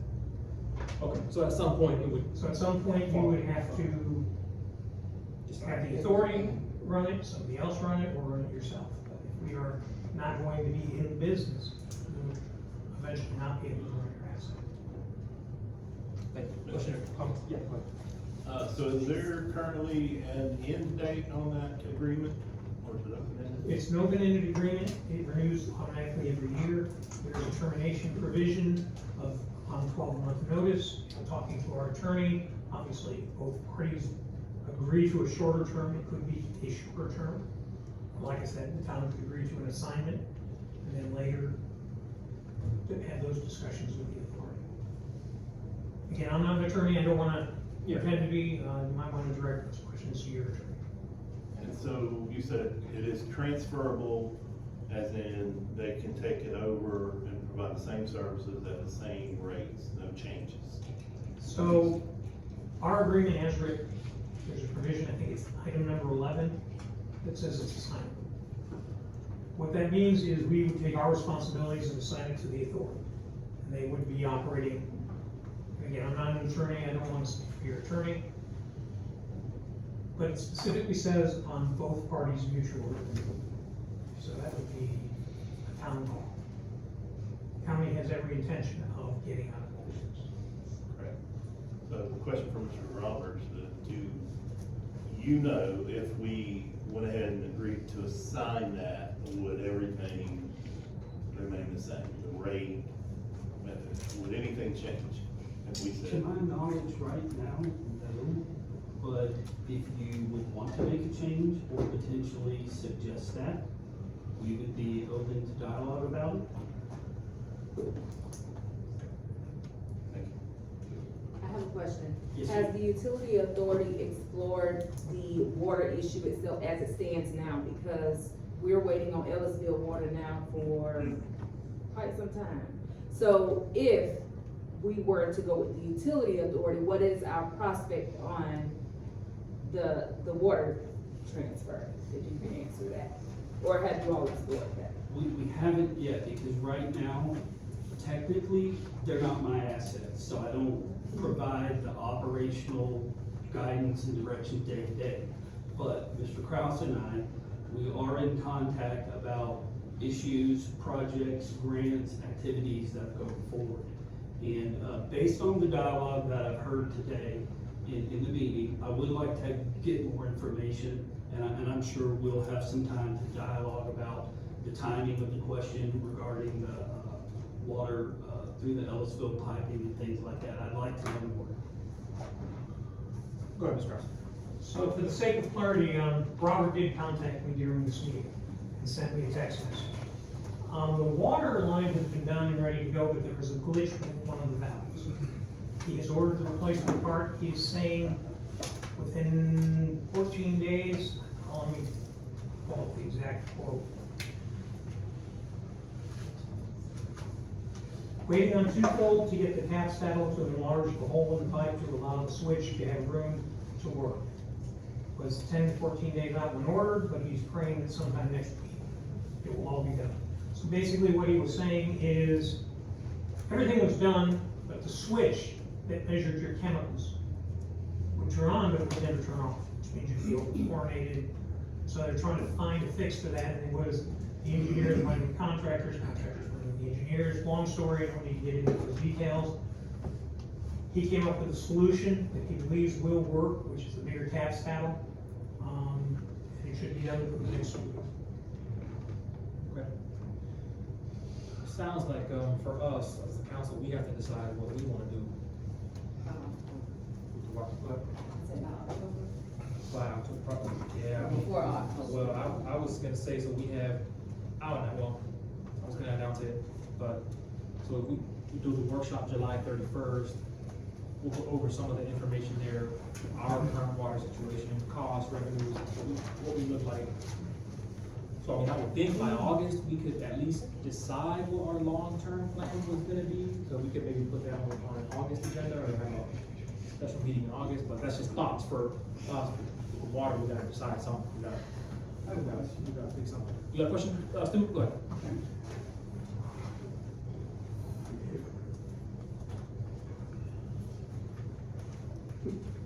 Thank you, Mr. Chairman. I just have one question. Is Columbia still open, Columbia County, Missouri, 6.5 miles from the thriving metropolis of Fort White?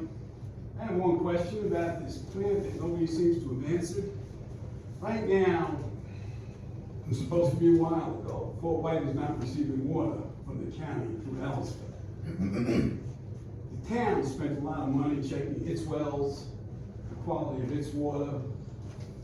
Right now, as far as I understand it, the town of Fort White water plant is supplying water to the citizens of Fort White. My question is, if Ellisville goes down again, are the plans to shut down the Fort White water plant? And if it's not, why isn't the county using Ellisville as an emergency supply, and if you guys are online, to get water from Ellisville? I figured it out. You have somewhere around, 1 million gallon reservoir in that pipe between Ellisville and Fort White. Occasionally that might have to be pumped, but if the water was going two ways, that would, number one, may help to keep that reservoir clean, because you'd have water constantly in motion here. Fort White has very little need for water right now from the county. Was it 97,000 gallons a month or 100,000 gallons? So my question to this town is, and clearly to the county, are there any plans to use Fort White as a backup supply for Ellisville? And is the county right now, and potentially what other outfit that might do this, going to use the capacity of Fort White to provide water outside of the town of Fort White? Because the valve goes both ways. And that's my question. I think that needs an answer. Thank you very much, Mr. Chairman. Great question, thank you, Mr. Miller. Yeah, no, I don't think, someone could disagree with me, we have no plan set as of now. I think we need to, I would argue, have a plan come, August, is what I'm kind of proposing, but anyway, this was an update item. Any questions, comments, before we proceed? Yeah, One more question for Mr. Chairman. So, is there another option besides transferring our current agreement to the authority, or joining the authority? Is there a third option, as in we just buy wholesale water and we handle our own meter reading, billing, etc.? Or is that essentially what we have with the county? I think it's what you essentially have with the county. There's been no dialogue between North Florida and the county on options outside that about water purchase, about any other thing. So, that's what I have to say. Thank you. I mean, you know, as me, the guy who's not a party to the agreement, you can, if they're gonna divest, then find someone, do it yourself, but you have to do, you know, you're in a situation where you have to have those systems managed, monitored, operated, maintained, all that goes with it. You know, that's the situation that I would see that you're in. If you wanna create additional permutations and options, I think you could certainly ask, but you've got a limited time frame. So then I think I wouldn't say that it's at risk, you're just time hogs. And I just think you have to have some thought about what do you want to do? You know, is 2 or 3 options enough? Is it 4? Is it 5?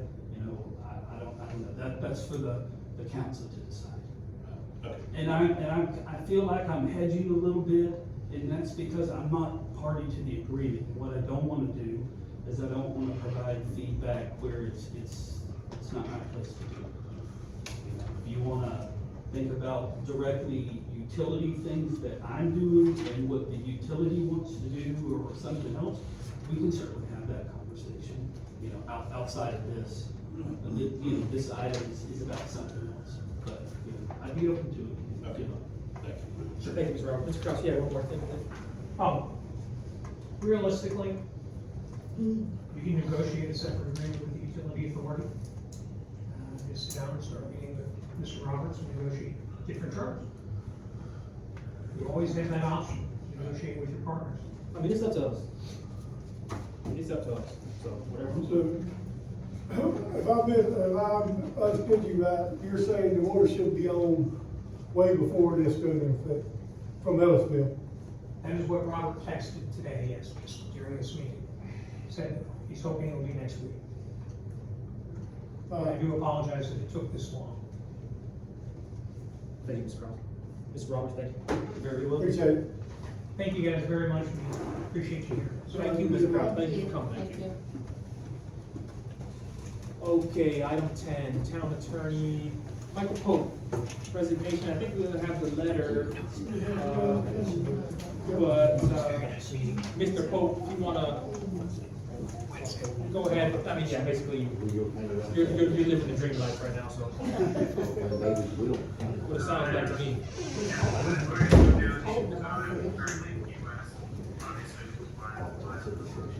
I did send that letter of resignation in, and then there's the UP letter in for petition.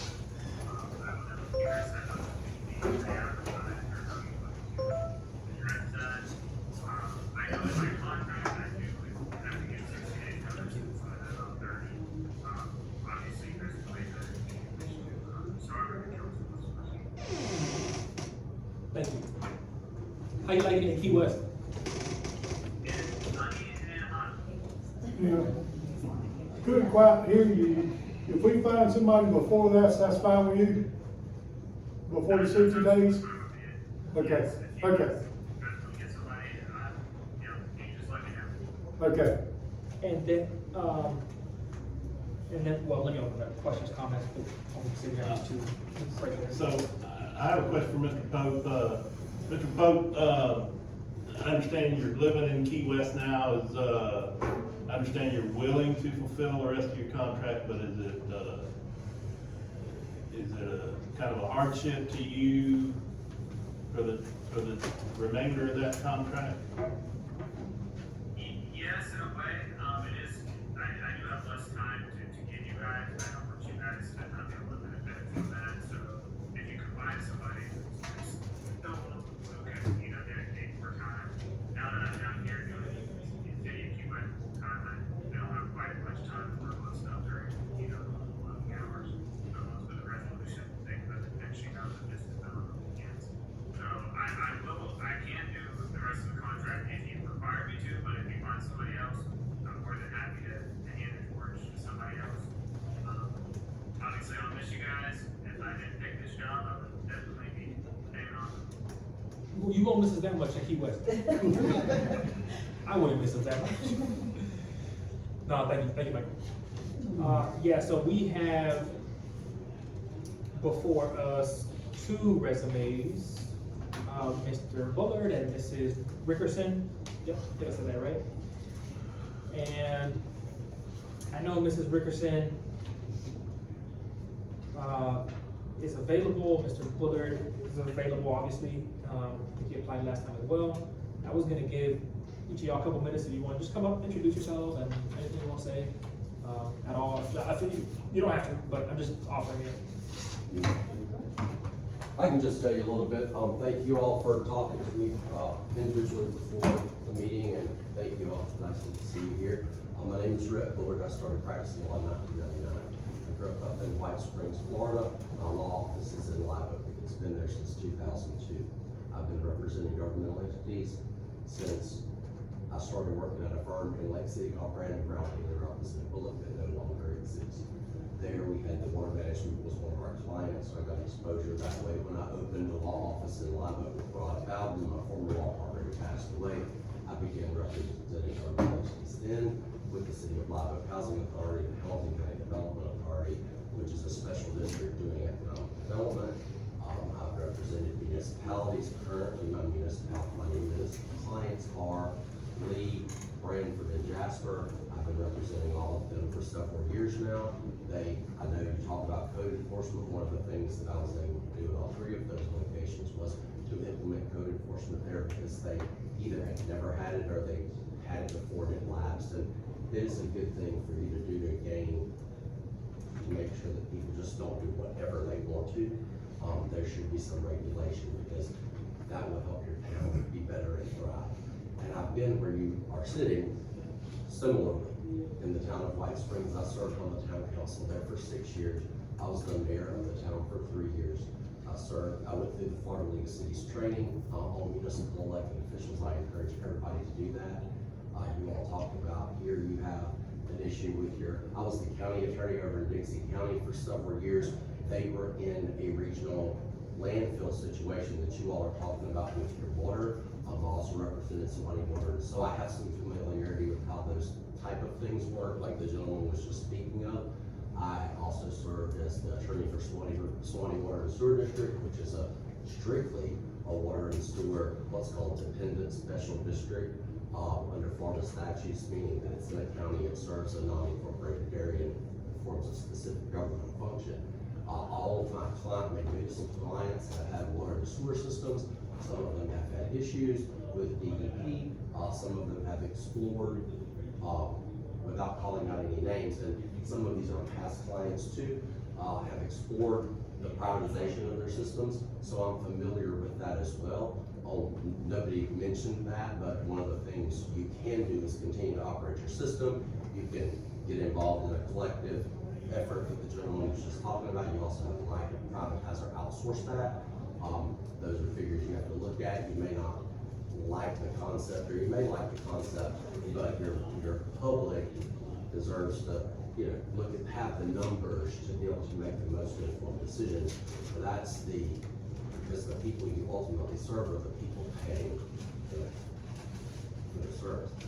I've probably gone over 2 minutes, but I know Mrs. Rickerson, I think she's a fine person. Just the bottom line is, I'm significantly more qualified for this position. And in addition, I think your cost, because I've been doing this for over 25 years, is that I think what I quoted you in that was like 10 hours a month. Yeah. That's about what governmental entities your size should be spending on legal fees.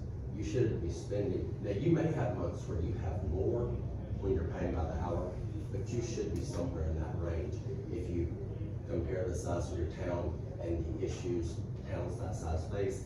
Even if someone was telling me about a multiple hour meeting, even when you have situations like that, if you look at your costs over the course of time, you're gonna be somewhere in that range.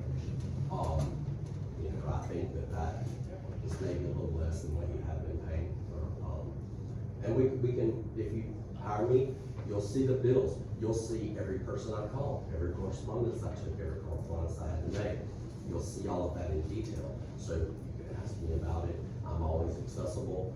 You can ask any of my municipal clients. Their elected officials call me night and day. They all have my cell phone numbers, and I would love to work for you all. So thank you. Thank you, Mr. Porter. Any more questions? Anything, comments? No? Okay, all right. Mr. Richardson, come up. Thank you. Thank you. Good afternoon, good evening, everyone. We've been here for a minute. I'll mirror what Rhett said. I know Rhett, we've worked together on many different things. I'm not gonna belabor that he's been around a long time and has a lot more experience. But I also like to distinguish myself. It's something that I've done, as an attorney over the years. And I think that a lot of the smaller municipalities, especially ones that I've worked with, are looking for a change. I think that a lot of times when you're dealing with smaller municipalities, what I think that a lot of them are looking for is transparency. They're looking for someone who is willing to get in and get the job done, have answers on the spot, work hard, and bring forward a new perspective. And that's what I would say I could offer. My background is more in a lot of litigation. I'm a board certified criminal trial attorney. The same thing I told my Jennings Town Council is the same thing I'm gonna tell you guys, because I tend to be someone that shoots you straight. My litigation background ultimately will affect the decisions that I make on any litigation that you have coming forward. So while it may not be as useful at this level, if you guys do decide to retain, outside counsel as something may come about, lawsuits or whatever, I think it's important to know that your local council also has that litigation experience combined with your municipality experience to try to make very good decisions about that, because regardless, you're always gonna be involved with the litigation that moves forward. You're always going to be dealing with whatever litigation through League of Cities or whoever else that you're gonna deal with. And so I say that to say, if you are looking for someone with a fresh perspective, and you are looking for for someone with litigation experience, then I'm here, I'm available. I would honor the prior price, as I indicated. I'm not gonna water down, what I offer and what I bring to the table, because I will tell you this, my experience with Jennings, as I'm sure Brett can tell you about any growing city, is ultimately the services are needed more and more. It's very transparent what I charge Jennings. It's public record, you guys can look it up. But what I find is the rate that you should be paying should be equivalent to the work that you are receiving. So if you are, numerous calls or numerous council meetings or whatever the case may be, well, I can assure you that you're not gonna feel like when you look at my price and you look at the work that you get in return, that you're not getting your money's worth. So I just tell you that, I look forward to serving. I'm, glad to meet all of you, and, if that's what you're looking for, then I may be your better candidate. Thank you, ma'am. Thank you, Mrs. Richardson. Appreciate that. Appreciate you coming out here too, and I know you have something else, canceling that. Yeah, so I don't think, sorry, I didn't apprise all the council of that, but I was teaching at UF a trial advocacy program earlier, public defenders and prosecutors. I was a prosecutor for 6 years and then private practice for the last 5. And so I had to try to swap somebody out in the afternoon so that, I didn't leave them hanging, but I've done that for the last 4 or 5 years. I don't like to tout myself a lot, so that's why I didn't stand up there and say a whole lot about myself. It's a personal preference. I'm not someone that, walks around talking about my qualifications, but, so I digress. Thank you. Thank you. Is that somebody outside? Yes. Okay. All right, so what thoughts on the, well, first of all, let me back up. Do we feel comfortable, making a decision? What are the thoughts? Questions, comments here for the council member? So I went back and looked at the prior submittal, and it wasn't that long ago.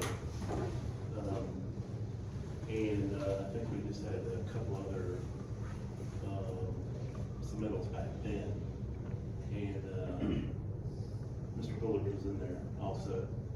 The thing that stood out with me was the rate structure for Mr. Bullard being hourly versus being paid, the lump sum. And so that has the potential to save the town some money. if he doesn't have a lot of work. And, you know, we may save that flat rate fee.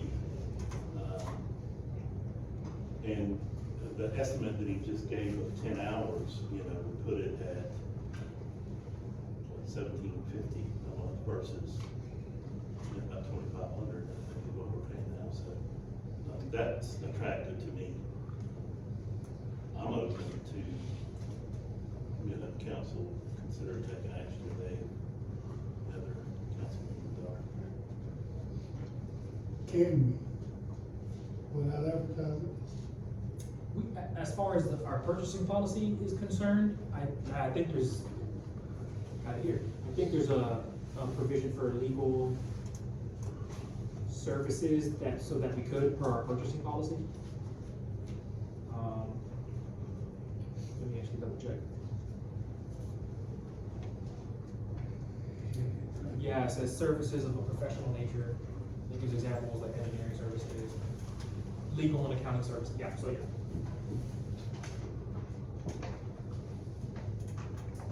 Yeah. I have a question. All right, we'll give you 60 seconds, my friend.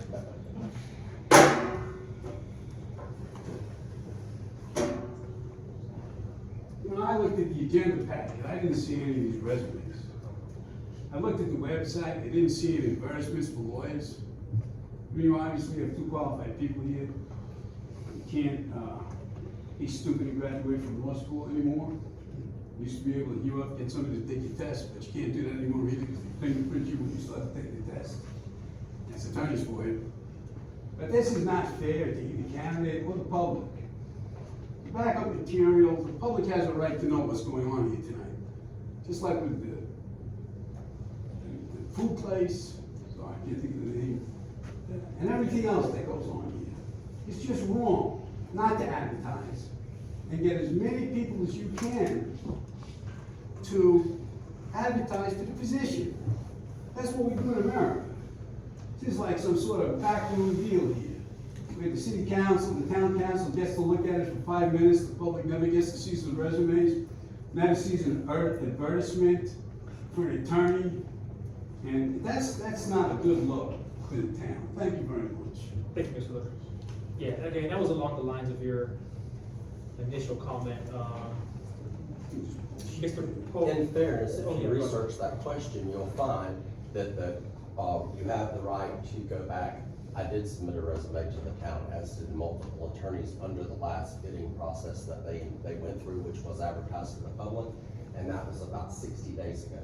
What you have to look at is, was that particular attempt to find services a reasonable attempt to, in terms of time, because the person that you have essentially is now leaving. Can you go back to the one that was just 60 days ago? And under the law, you'll find that the question is that a reasonable amount of time? I would submit to you that it is. You can research it, but that is what a lot of people do to keep local governments from being taxed and having to go through that whole process of paying. But under Article 3, Section 23 of your charter, it gives you the right to just simply appoint a town attorney of your choosing. So either way you looked at it, you could appoint somebody. It doesn't say you have to advertise, it doesn't say you have to do any of those things, because you're just simply appointing your own legal counsel. Or if you're looking at it from a bidding process perspective, as if we were contractors, you can go back to to the same pool, if you just went through that process and found somebody and then it didn't work out. I'd also like to add, just for purposes of municipality, you can definitely do that. It was just done recently by Jennings. Mr. Pope was the prior counsel that took over for me when I ran for county judge. I had to resign or run. He took that position because he was my associate at my firm. And so obviously came in naturally underneath me. Jennings made that choice because I trained him. And so when he returned and resigned, I was also present in that meeting, expressed an interest, and the municipality was allowed to, as Mr. Buller said, under the charter and the purchasing power, make the decision to return back to me. So there are two examples that you would be on good footing if that's the choice of the council. Or it's a matter Thank you of for- conscience and good Okay, government. okay, all right, so, yeah, and there we have, right, I mean, I think I'm just speaking for me, right? Ideally, yeah, we would give it additional time and more time if somebody from the community had some sort of a preference, ideally, yeah. We just did the bidding process not even 60 days ago. We got a situation where, you know, it was a very unexpected offer. We got our top, you know, college from Key West. As far as like, and this is no slam on you, Michael, but as you said, you know, your time right now is being heavily pulled. It's being heavily pulled. I mean, you're very full time over there. So, yeah, I mean, as far as the legal services that we're receiving right now, do we want to push that off an additional 30, 45 days? I think we're clear for our policy, for the charter, but what's the council?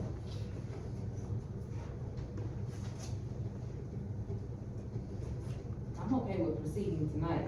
I don't know if everybody else. Yeah, and everybody, yeah. Okay. Preferences on which one?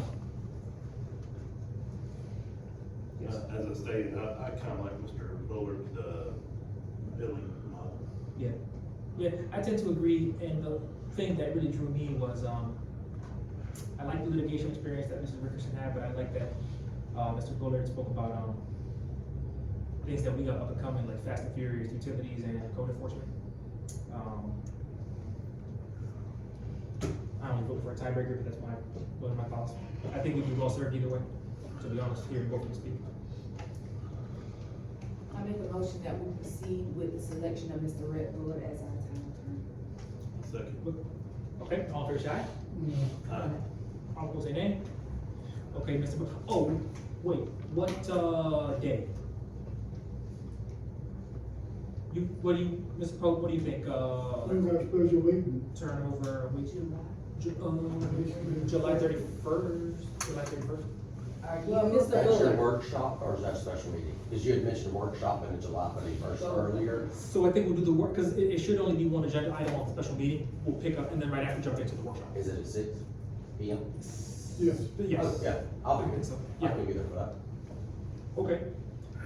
Does that work for you, Michael, then? Or do you want to do it before that, or do you want to start at night? How about we do this? How about I reach out to Mr. Pope and basically he can transfer me whatever he's been able to have in this amount of time. That'll give me a time to review it. We'll start, cause it's like, that's only 10 days, which is fine. And we'll just start like as an agreement. I'll start for you on August 1. Okay. But ahead of time, I'm not gonna charge you for this. Ahead of time, I'm gonna get the information and I'm pretty sure, because I have all of your cell phone numbers, I'm gonna reach out to you individually because I wanna get I know we've had dialogue, but I wanna have more individual input from you on these particular issues because I'm getting calls.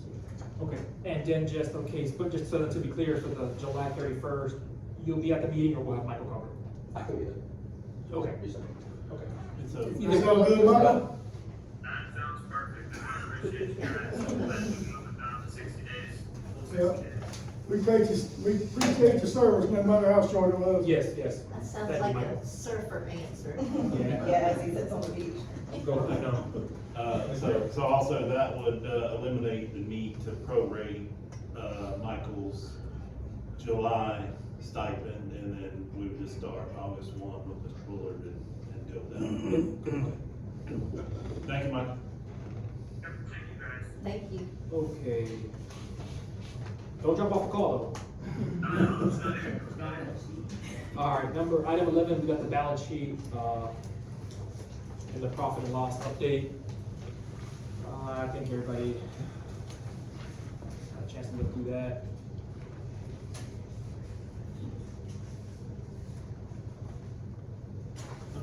Yeah. Well, I'll move to the repairs on the vehicle. The only thing, okay, no, so that one, we'll have to vote on that one. So that was at the end of the meeting. Yeah, we'll have to vote on that one, because we can't authorize it until, with the new amounts, we can't, I can't remember.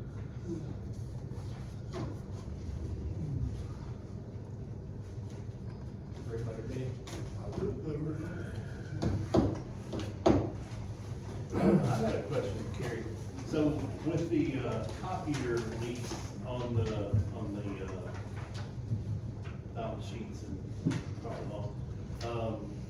do we have two payments for that? I noticed there was like a payment to Marketel and then another item that says Xerox. So we have one payment to Leaf, which is called Leaf Services, and then the other payment is to Marco Tech. And can you, And Keith is actually here if you have any questions. I can answer any questions or. well, can you explain what that is? So, Marco Tech, they charge us by the, so it's for like copies. I'd be happy to address you if you'd like. So Yeah. the maintenance. Come on up. Yeah, briefly, yeah, just kind of a, Councilman Harold asked what, So. briefly the services, yeah. Yes, sir, I understand. Thank Martech, we are the service provider for the copier, and we sell and lease the machines. We've been in Columbia County for over 30 plus years. I've personally been the owner for 25 years. But that's what we do. So you see the leaf payment is the lease on the machine to the bank. Leaf is the bank. The payment to Marketech is the service, supplies, parts, labor, anything needs to be done to the machine. That's what that is. Are those separate and altogether? You have nothing to do with? The lease is, the lease payment goes directly to the leasing company. We have nothing to do with that. Y'all mail that directly to them, and your agreement is directly with them. We provide the equipment, we bring it to you as we have an item before you tonight. But we bring that to you as a piece of equipment, and then if you choose to go through that, with that piece of equipment, you lease it with the leasing company. Leaf is the company we use. You have the option to lease it to a bank or anywhere else, but that's the company that we use and that we represent. And then we do the service and the maintenance and the copies and all that.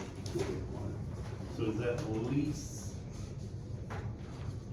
like, is that, negotiated at some point too? Is that possible that? Yes, as a matter of fact, actually, the lease has just expired. The lease is the common 5-year leases. Right. The lease has just expired this month. We have a proposal in front of you there for a new lease on a newer piece of equipment we've got a special deal on a demo. Right. It's faster, better, has more things that they need help run their office more efficiently. And we've been in training with both Gary and Kelly on how this piece of equipment works and how the new one would work to be able to make things more efficient and work better. And that machine would actually cost you less than what you're paying now. And it would give you more. So we're also the only local provider in Columbia County. Everyone else, if you chose to go with someone else, you'd have to choose to go outside the county to get services for that. But we're very proud to have been here for 30 years plus and have been able to help a lot of the businesses in the county, including the county government. Is your question for the purchasing policy, given the amount, do we need to get 2 or 3 telephone pins? Is that your question? No, I look at the policy, I know we can renew if there's not, more than 10% increase and, so no. I saw 2 separate charges on the bank statement and I just was curious if that was a double charge or if it was, one for equipment, one for service. So that's basically it, one for equipment, one for service. And so the other, it comes hand in hand, both come with you. Yes, sir. Okay. Yes, sir. And well, first I want to thank you for your past visits, for the years we've known you, and for considering some of you. Yes, sir. Thank you. Okay, anything else on the ballot? Profit and loss update. Now we'll jump into the clerk's report. Carrie, if you want to give an update or anything you got. So, do Oh, we yes. need to renew this week? It would be the renewal. It'd be renewed. Because I mean, you get more for less, you can't beat that. Yeah. And keep a qualified individual. Carrie? We just have a work truck expenditure that will need approval. They replaced the conductor plate, the radiator, and the water pump. And that came to $3,028.32.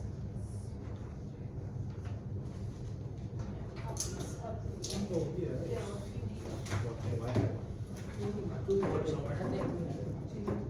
Oh, yeah, for the truck, yeah, we got them. And this has already been completed, right? Yes. I motion that we approve the repair order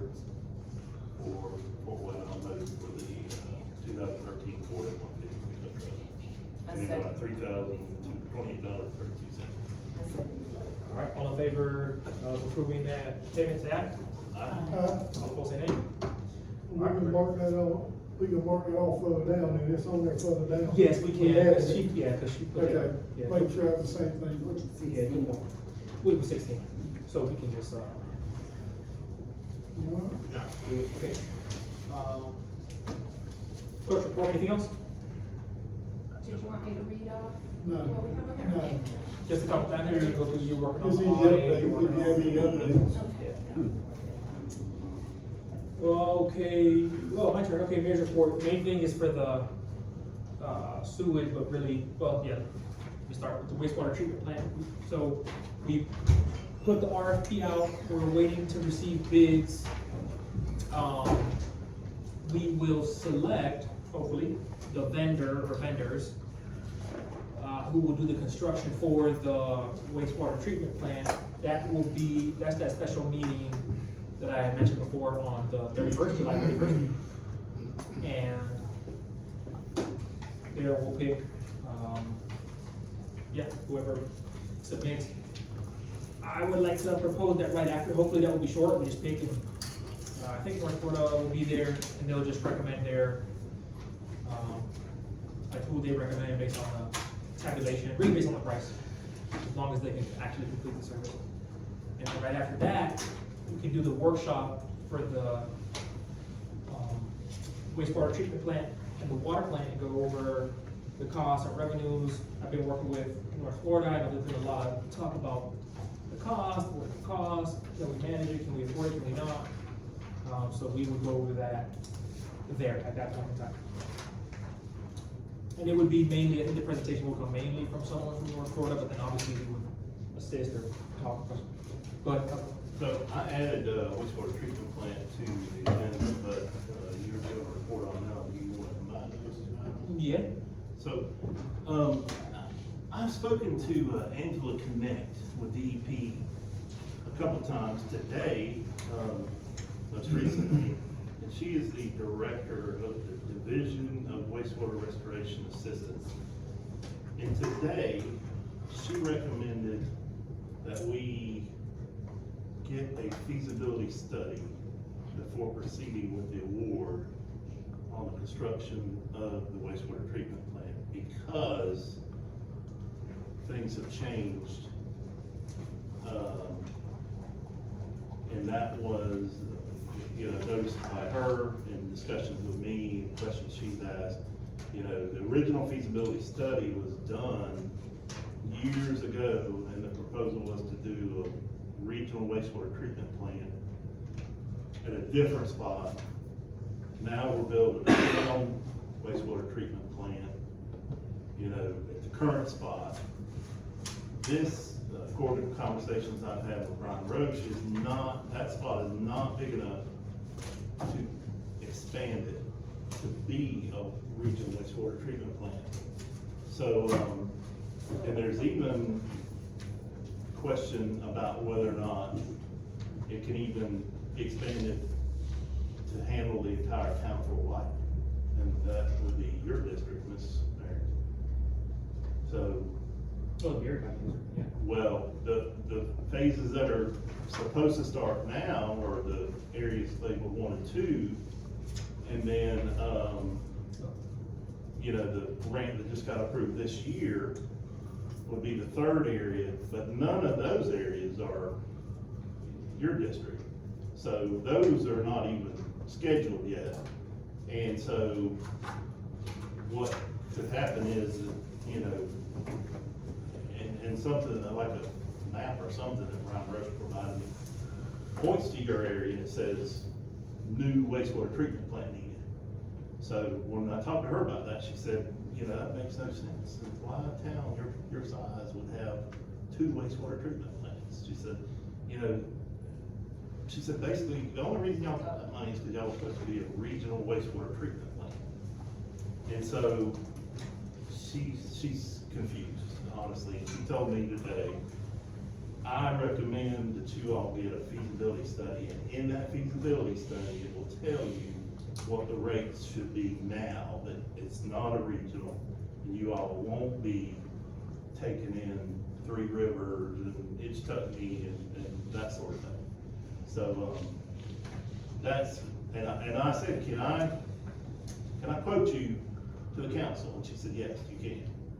That is my recommendation. So her recommendation is do a feasibility study before we proceed with the award of construction. Because she said there's options that we haven't even looked at, because the original feasibility study recommended the regional wastewater treatment plant be built here in Fort White. And she said, you know, there was an amendment, and then the second amendment, and then the second amendment, she said the title changed from regional to town of Fort White wastewater treatment plant. And so she said that, you know, really the only reason we got the funding was because it was supposed to be regional. And she said it just, there's other options that the feasibility study might explore. For instance, she said that we might, you know, run it over to Ellisville, for instance, because that's a regional wastewater treatment plant. Run it to High Springs, and then that way we don't have a wastewater treatment plant here. We just have a collection system, and we send it to a regional, and then we don't have to worry about how we're gonna run it and operate it. We just ship it to a regional, and then we negotiate a rate, and then that's what our residents pay. Yeah. So okay, so that was her recommendation, was to, I don't know, I mean, we can do a feasibility study. I mean, I guess that's up to, I mean, so if we postpone selecting the contractors end of July, the project might be in jeopardy. I questioned her about that, and she said that it wouldn't, necessarily. What does she mean? I said, I know we were on a deadline, and she said no. She said, no, you should have all questions answered. The town should have a feasibility study with the rate, the expected rates, et cetera.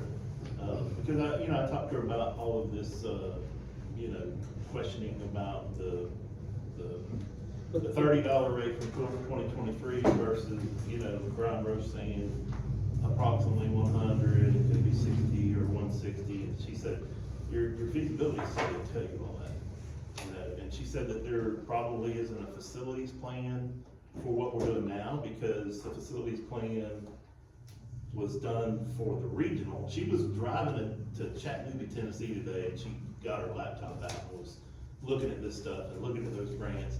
And she even looked at the grant that we're attempting to move forward on and said that the feasibility study can't be paid for out of that one because we passed the deadline for changes. She said it was changeable to a certain point, now it's no longer can be changed. But she said what we can do is open up that new grant and put a task in the new grant. She said, we will help you pay for the feasibility study. But she said, once we get that, we should have a town meeting, and the residents will know what we're doing, what we're building, what it's gonna cost, and how we're gonna address the.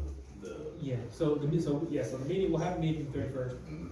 The deadline is, my understanding was the deadline is a hard deadline. Those funds will not be paid. As a matter of fact, we're gonna have to pre-invoice even. We have to have the invoices submitted by September.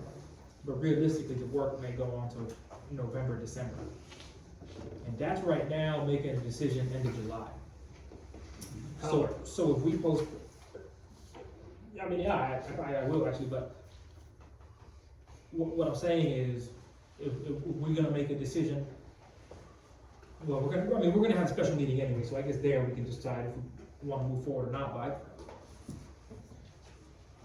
I think the project would be in jeopardy at that point if we wait, and a feasibility study might take, I imagine it's not done in a couple of weeks, I don't know, but I don't think so. Councilwoman Terry? We've had a conversation at several meetings about a feasibility study, and then it just dwindled out, no action was taken. But I've asked repeatedly for a meeting with the residents to let them know of all this cost coming and you just threw a whole nother thing in there that doesn't even cover one of the districts. Yeah, well, And you threw something in if we can ship the bank out, ship Yeah. the stuff out. right, yeah, and that's an option. As far as covering the districts, I mean, that's up to us. I mean, with this, well, at this point, it's too late for the existing one, right? Those plans have been drawn, that is what it is. But in the future, the distribution system will go where we want it to go, right? I mean, we vote, we say here, there, what we want, what we don't want. You know, so the district is not really, I don't think, really, I don't see how the districts plays into it, I mean, that, we vote on that. But, I don't know, I guess, question, I'm not sure, is this for action, or is this, you're just kind of bringing it up? I'm just letting everybody know, because that was a hard recommendation from her, and she said, you know, you have my, word that I will help you all find a way to pay. I know y'all don't have the money to do a feasibility study. She said, let me see if there's, any money in that grant. She looked, she said, no, that one you can't do anything, but I can open up the next grant, we can pay for the feasibility study. I said, well, how'd that work? We just put this one on hold, and she said, exactly, we put that one on hold, we start the next grant, do the feasibility study, and then once we have a meeting with the town, let them know, what we're, moving forward with. The on hold thing is a recommendation to us. You don't have to hold it to do the feasibility study.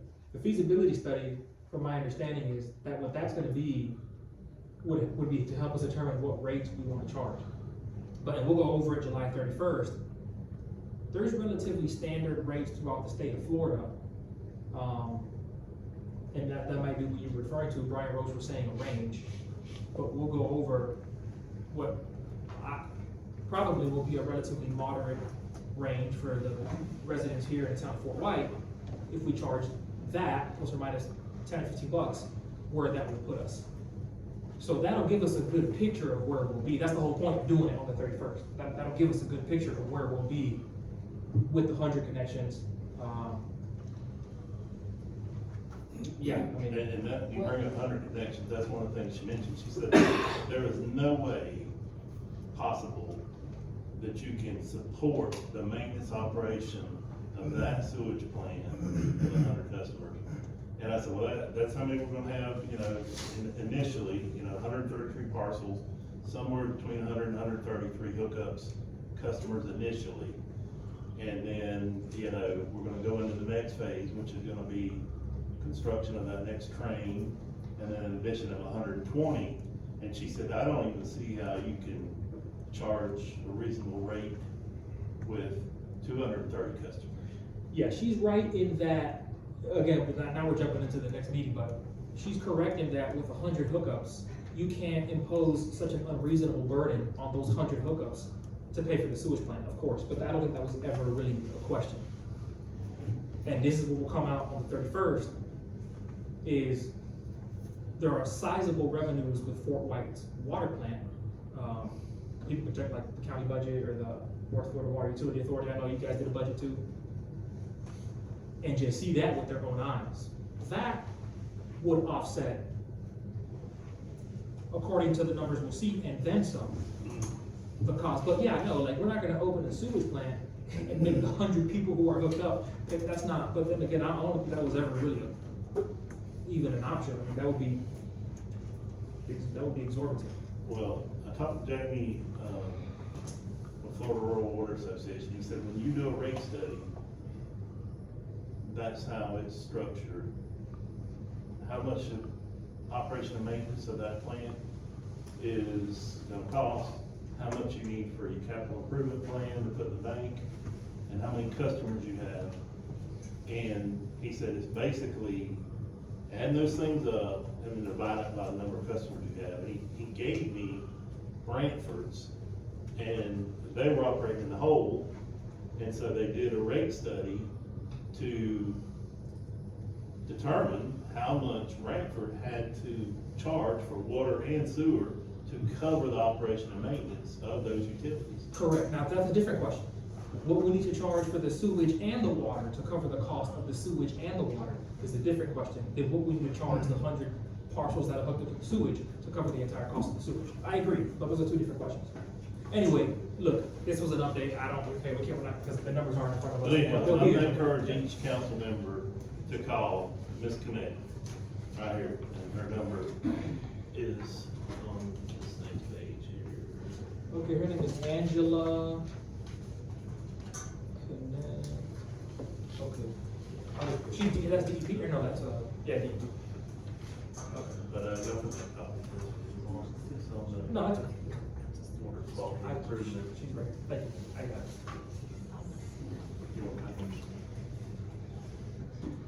Now, I explained to her, I'm not against the sewage, I'm for it. But I have to know what each household is gonna pay. You know, how it's gonna affect each resident of this town. And then I also wanna know that what we're building is gonna be able to serve the entire town. Yeah, I think that's, Whether it's regional, what we're building, what are we getting? Yeah. And if it's gonna be sustainable. I'm sorry, say yours again? I said, what are we getting and is it gonna be sustainable? Like, cause initially it was regional and now it wasn't regional, it was town of Fort White. So what are we getting and can we sustain it? And are we gonna be able to efficiently add to it or whatever we need to do? I think it's, I don't know, like, we have this thing and we bid on or accept the bid, but what we're getting is not going to be feasible in the end. So the feasibility study and all of that. do we want to do the workshop on the 31st and then the special meeting after that? In the workshop, you bring up a valid point with the feasibility study, but again, it's not reinventing the wheel, right? There are standard rates that are charged throughout the state of Florida based on the hookups. That'll give us a pretty good idea of how much revenue we'll be collecting and then what the cost will be. I mean, it's not like this absolutely arbitrary number that people are just making up. So, but that's what I'm saying. So at that meeting, that's the exact question that we're gonna go over. Like, hey, what sort of financial position will we be in if we do this? And I think the most important thing over that, the feasibility, is what are we getting? What type of treatment system? What are we getting? We don't know. Whether it was supposed to be regional, when did it change and what are we getting? And I think that's the most important fact. And I think the residents need to know. I could be wrong, but that 133 number has floated around with me all this time. And that's a large amount for each household to pay, regardless of what the average is in the state of Florida. Yeah, I mean, it's not regardless, because we would set the rate and it would probably be approximately what the average number is across the state of Florida. If we take back over the water and make a profit, because right now we're not getting that profit. Correct. Correct. If we do, if we don't, I guess all I'm saying is these are a lot, I mean, we're not gonna, or maybe we will, but I don't think we'll come to a definitive answer. Let me ask this, do we wanna do the workshop on the 31st or not? Yes. I agree with Oh, okay, that. okay, all right. I just think we should, before this date, maybe we call and we see, like, in the bids that because we're gonna be voting on, approval, right? This night, I mean, for vendors to start the construction. So before they start the construction, we need to know what we're supposed to have and what we're bidding. We're choosing them to start work for us, and we don't know exactly what type of facility we're supposed to be getting. Okay, so the workshop will be on the 31st. I can talk to North Florida. Do we wanna push off the day that we make the bid selections until like the next week, August, like that 4th, that Monday? Do like a special meeting on that Monday at like, say, I mean, it shouldn't be long, right? Special meeting the workshop really, I think it probably won't take longer. Is that what we're saying, like before we select the vendor, we want to do the workshop first, so that we know, kind of have an idea what we're looking at? What I'm saying is that I want to know what type of facility they're building us, like we're gonna be selecting them for. That's what I wanna know, and if they've already prepared to bid, they should be able to tell us that it's for a regional facility, or it's for just a town facility, and you'll be able to expand it, or you won't, or whatever. Okay, so we can just ask, okay, so we can ask North Florida that prior, I guess probably at a special meeting, prior to us selecting whichever vendor we go with. Right. Okay, I just wanna make sure I understand where. Just one more comment on what Ms. Monica made. She mentioned sustainability several times, and so she said, you don't build something and then realize it's not sustainable after you build it. And so she said, what could happen is, you know, you build it, your town can't afford it, and then, you know, you can't even afford to pay a private entity to run it, because, you know, they're gonna want as much as it costs for the town to run it, you know, or more to make a profit. But anyhow, she said, then that forces communities into taking the only available option. And she said, you know, you might have the option of joining a water utility authority or something like that. She said, that's a very complex issue, and I recommend that you have a very knowledgeable attorney for the town with, you know, negotiation with utilities. It involves transfer of assets and negotiations, and she said your town attorney may not want to get involved into a complex negotiation like that. You may be better off getting a, you know, a skilled attorney or a specialized attorney for utilities negotiations. Anyhow, but she recommended a feasibility study before we move forward. Okay, good, so then, all right, so then, I guess just make sure that at the special meeting, or maybe I can see if Carrie, see if we can't notify, probably, I don't know, Brian and Greg, they'll probably be there, and they can give us that information as far as, is it a regional plan, is it, yeah, I mean, my understanding was that it was not a regional plan, but we can ask that. Now, I'm almost wondering if we should do the workshop first, ask it there, then do this, because then, you see what I'm saying? Does that make sense? We'll do the workshop first. Yes. Go over the numbers, ask all our questions, then do the, Yes, that would okay. feel better. Okay, so let's do that. We'll do it that way. Okay. Item 14, attorney's report, says town charter resolutions. Michael, you got anything, I'll keep it really brief. I'll add that language to that other resolution, all the rest of them should already be over to you. And then there has been some charter issues, Lonnie and I have been working together to look into. And I guess I'll lay on the background real fast just so that Brad has the background. But, you know, there was a referendum vote for a bunch of where the charter was amended a few times, but that was never submitted to the Department of State. And by the time it was submitted, it had been too long, and they wouldn't accept it, so that they did the bill. Was that 22 money that they passed the bill in? 23. 23, they passed the bill, and through legislation, they got those amendments to the charter put in. But when they amended the charter, and they sent back the amendments, what we have posted now is just the amendments.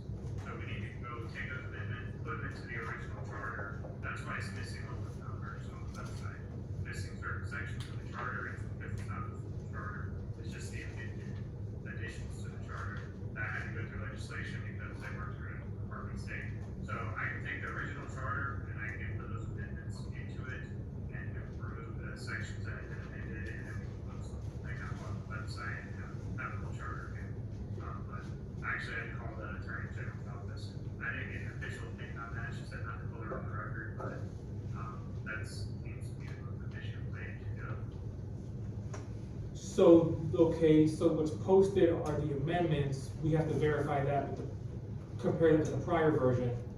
Yes. So everything in the prior version that was not amended is still in effect. It's still the town's charter. It's just that we don't have the whole charter. The amendments never got put back into it, if that makes sense. Everything highlighted was not in the amendment, so this is still effective, is what he's saying. So the old charter is basically Yeah. still All these effective. highlighted sections weren't in the amendment, so they're still Current. in effect. So we put it all together now, make one big beautiful charter and get it on the website. Is that typically how it's done, like through the legislative process? Like I thought they would have just voted and and what they signed, that's it. Right, so when they did the legislative process, they only says in there, if you go read the language, it says this is not the complete charter, there's gonna be amended sections of it. And so it's a weird way to do it, and I think the only reason they did it that way is because it had passed, a referendum vote, but it had just been many, many years since those amendments had passed, and that time right now. So it was like they're fixed to it, so to speak, and so that's why they did it that way back in 23. But it just never found their way back together, so we just kind of have a complete charter of those that. Okay. And I'll call you too to see what the Attorney General said. That sounds a little convoluted, but I mean, that's what it is, but, okay. All right. Is Andy with us? He left Yeah. after his presentation. Oh, okay. That was done, yeah. Yeah, I'm sorry. CDBG bid tabulation results. I was scroll through this chart.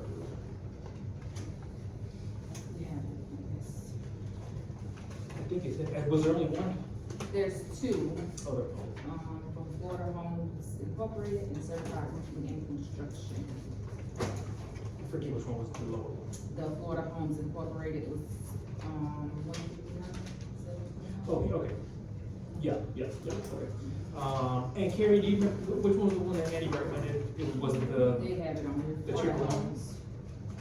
Oh, yes, recommended contract, yeah, that's what. All right, so this is for the CDBG, if I'm not mistaken, this is for to rebuild those houses. So we put the RFP out, to redo the houses, we got 2 submittals, pretty close in price,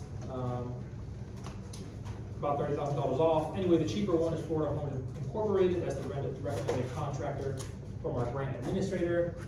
We gotta pick one of 2. Questions, comments? What would be the start date, or what are they promising for the time frame to be completed, do we know that? Or that's Andy's question? That's an Andy East, he did say something, he sent, a while, and I think he gave an update on it, about the timeline, I can't tell you, like off the top of my head, but there is a timeline, I don't know this right now.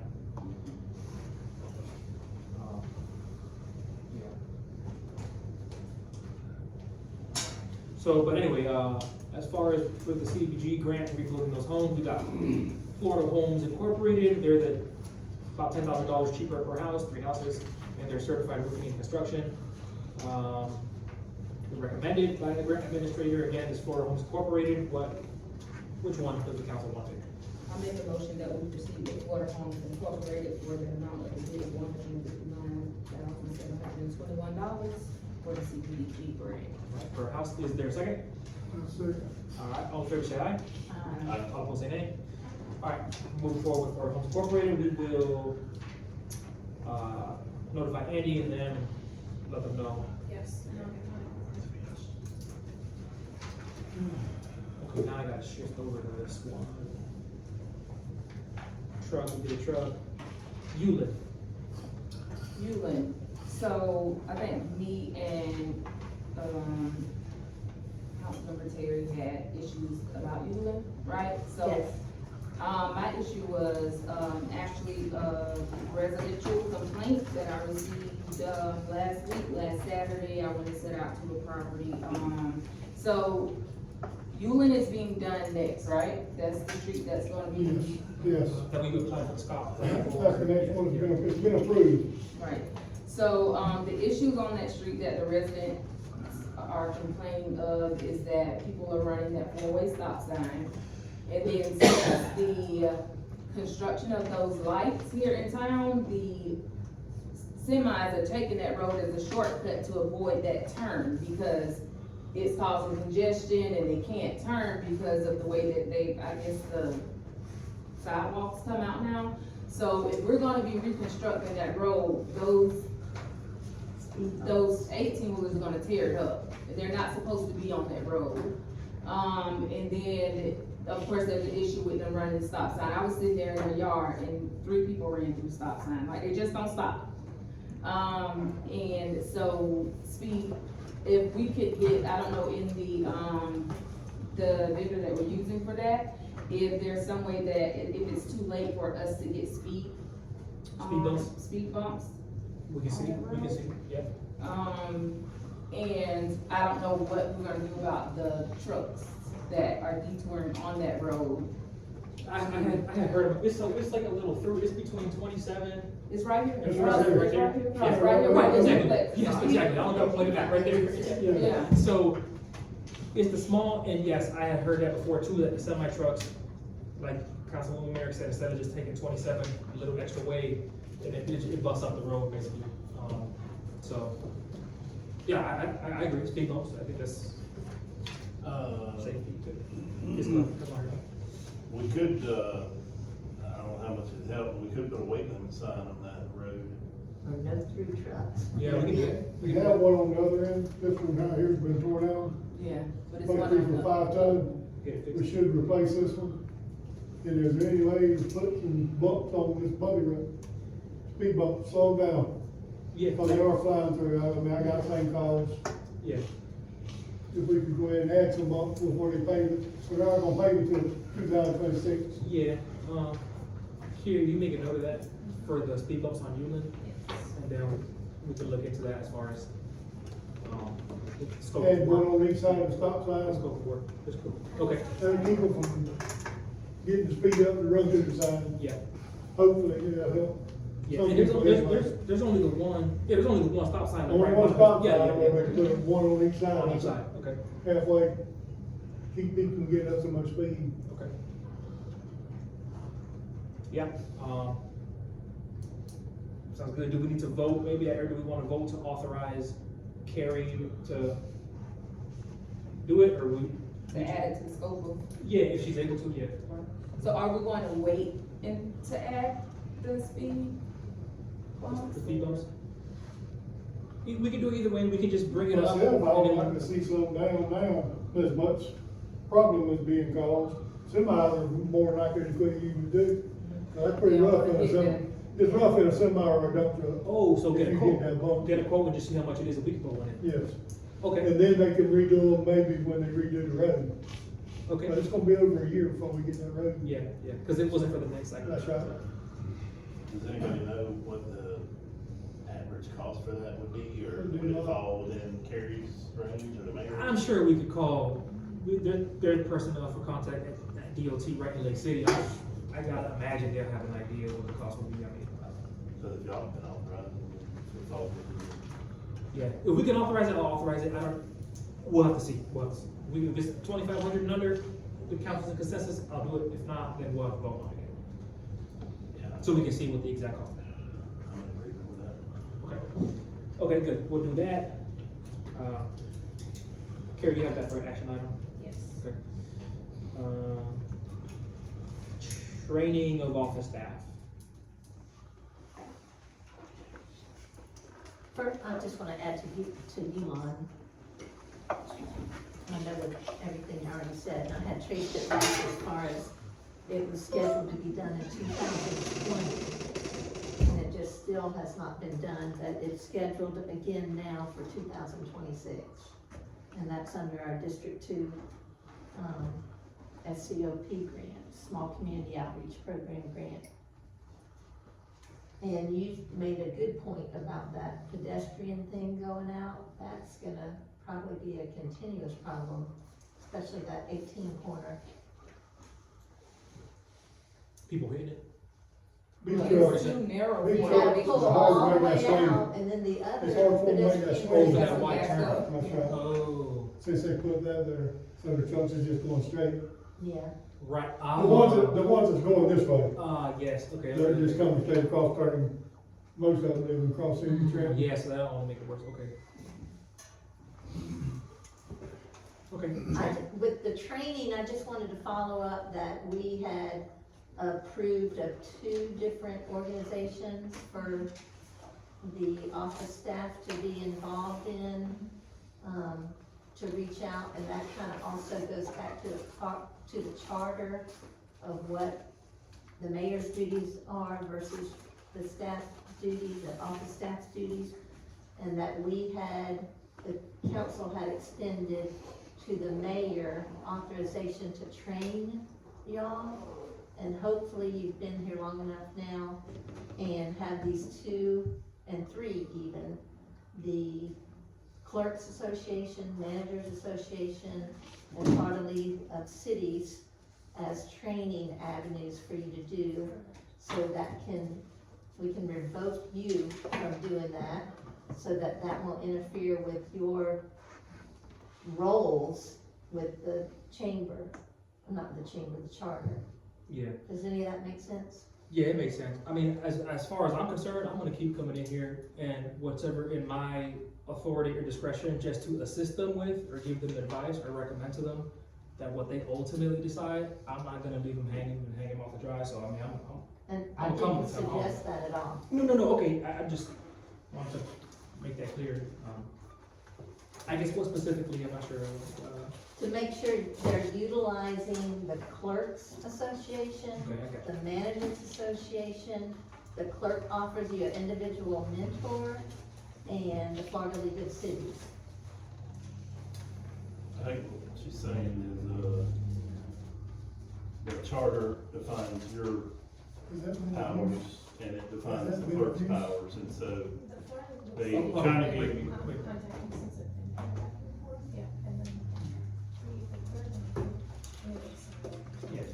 And I guess just to be clear too, like,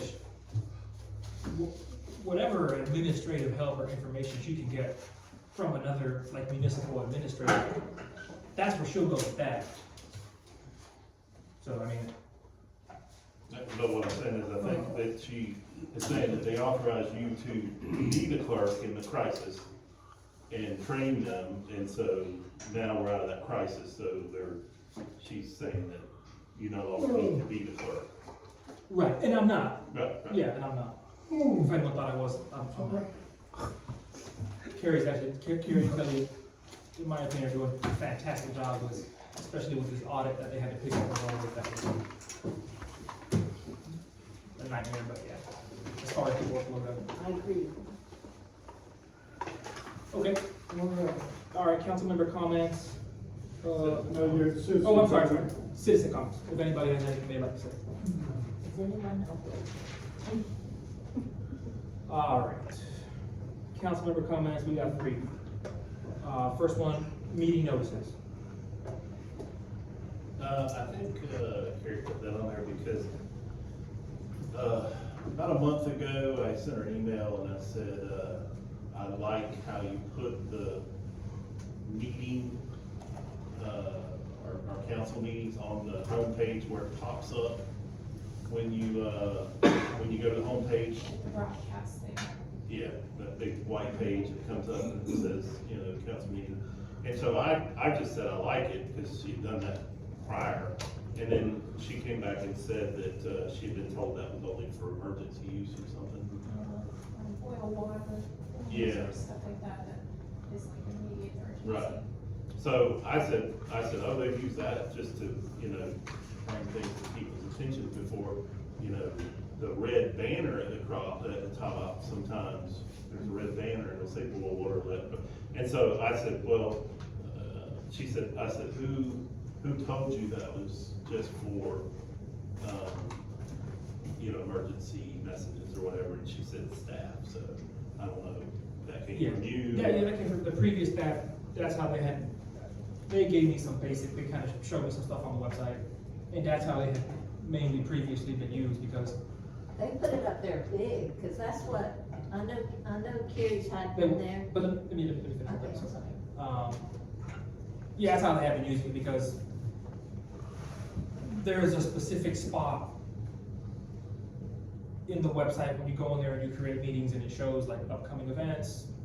That's typically where the meetings would go.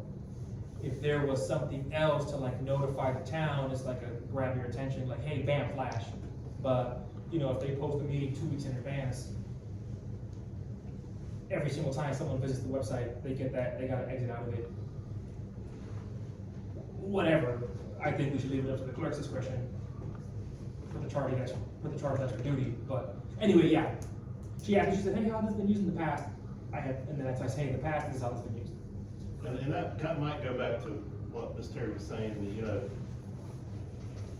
why, she wanted to remove that authorization to train or act as a clerk, because, I mean, if she's getting conflicting, information from council members, I mean, we're all equal, so, I mean, I don't have any more right to dictate what's right than you do. And so I mentioned, well, maybe we should ask the council.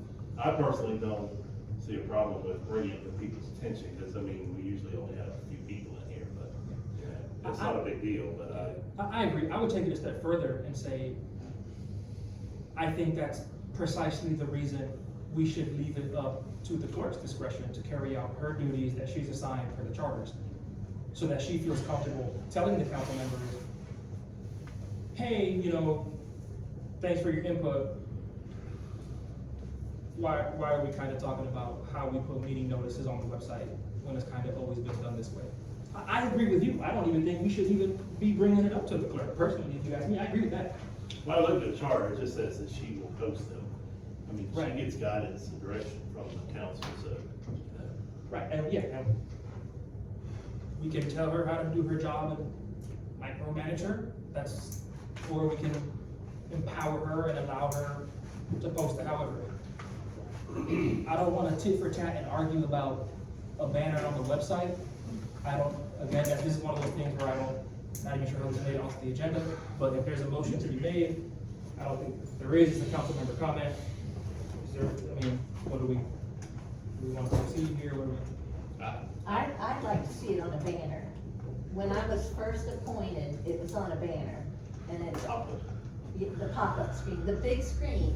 And I talked to Kelly, about it, and that wasn't instructing her to do it, but I talked to her about it as in, we try to make everything as easy for the public as possible. And when you had your little meet and greet thing of being mayor, we even talked about it down there, how people didn't know how to use the website. And some of them didn't even have internet, and we talked about going to the library or coming here. I mean, I'm gonna sleep either way, but I think it's just an easy way to notify the public of when a meeting is. We have a lot of people in meetings when there's some kind of crisis going on. Yeah. A conflict. Yeah, whatever. It's a whatever. I don't think it's worth talking about. If we want to bring it up on the agenda under new business for the next meeting, the council could just vote and, we could just tell Carrie, hey, do it that way. And we can do it that way, All right, we done with that one? All right, we'll proceed to, item number 2, Main Street. I pretty much talked about it with that grant that I talked about earlier. That grant is out there, and I don't know if you can talk with that. That grant will not be presented if there's no executive, well, I don't even know truthfully, there has to be an executive director from Main Street. Do you have any knowledge of that? Well, the zone for White doesn't have the Main Street anymore. Right. Okay, so that answered another question, there's no Main Street, it just. And I think they own the nonprofit. But the nonprofit is different from the distinction of Main Street. Yeah, so if there's another nonprofit that wants to step up and take it, at this point, I don't know whether that is allowed anymore, because there was so much time wasted from when we were appointed to when we decided we were gonna go ahead and do that. We had 6 months from December to actually hire executive director. We spent 6 months on whether or not the town was gonna pay for that executive director position. So when we took it over and decided we wanted to do that, we wanted to come and do events, to do fundraiser, to pay for that executive director, that's kind of where we shifted focus to, like, get some money in there, get an executive director, do these things. So yeah, the executive director did file for a grant, but that doesn't necessarily mean that it's going to be awarded, and even if it is awarded. Yeah, Alex, let me see, I don't know that anybody in this room has a definitive answer to that question. That sounds like a Catherine Beck question. According to Catherine Beck, it's the Main Street, y'all's attempt did not. Yep. Okay. But the distinction to the town of Fort White is still out there. The presentation of the grant can We still be don't done. have a Main Street program. I know that, I'm to just grant. telling you, really, the position of the grant. And he answered my question by saying from his mouth, there was no Main Street. And that's gonna be a segue to me to talk about Doug Sanders, because I think from y'all's point, from our point, this whole Main Street, and I'm getting the eyes rolling, and it's disrespectful, but I'm gonna address it again. We've had problems with Doug Sanders from the Main Street grant. We've had problems with him from the FERDAP grants. And I heard him stand there and say that $1,000 is all he wanted for the Depot Fort grants. And so I think that So after that $1,000, if he doesn't prove his worth, he needs to not be affiliated with us, because his work is a reflection on us. I don't wanna put the blame on Doug Sanders, I'm not because putting the blame on Doug him. Sanders did come here and did apply for a thing, and whether the application was bad, it was told that it was a terrible presentation, we got awarded that Yes. designation. Let me just say- And it was the town council who kinda slept on that, because they were not understanding what that meant, but he clarified that in February. And then in February, we were still having the conversation of whether or not the town council could be that board.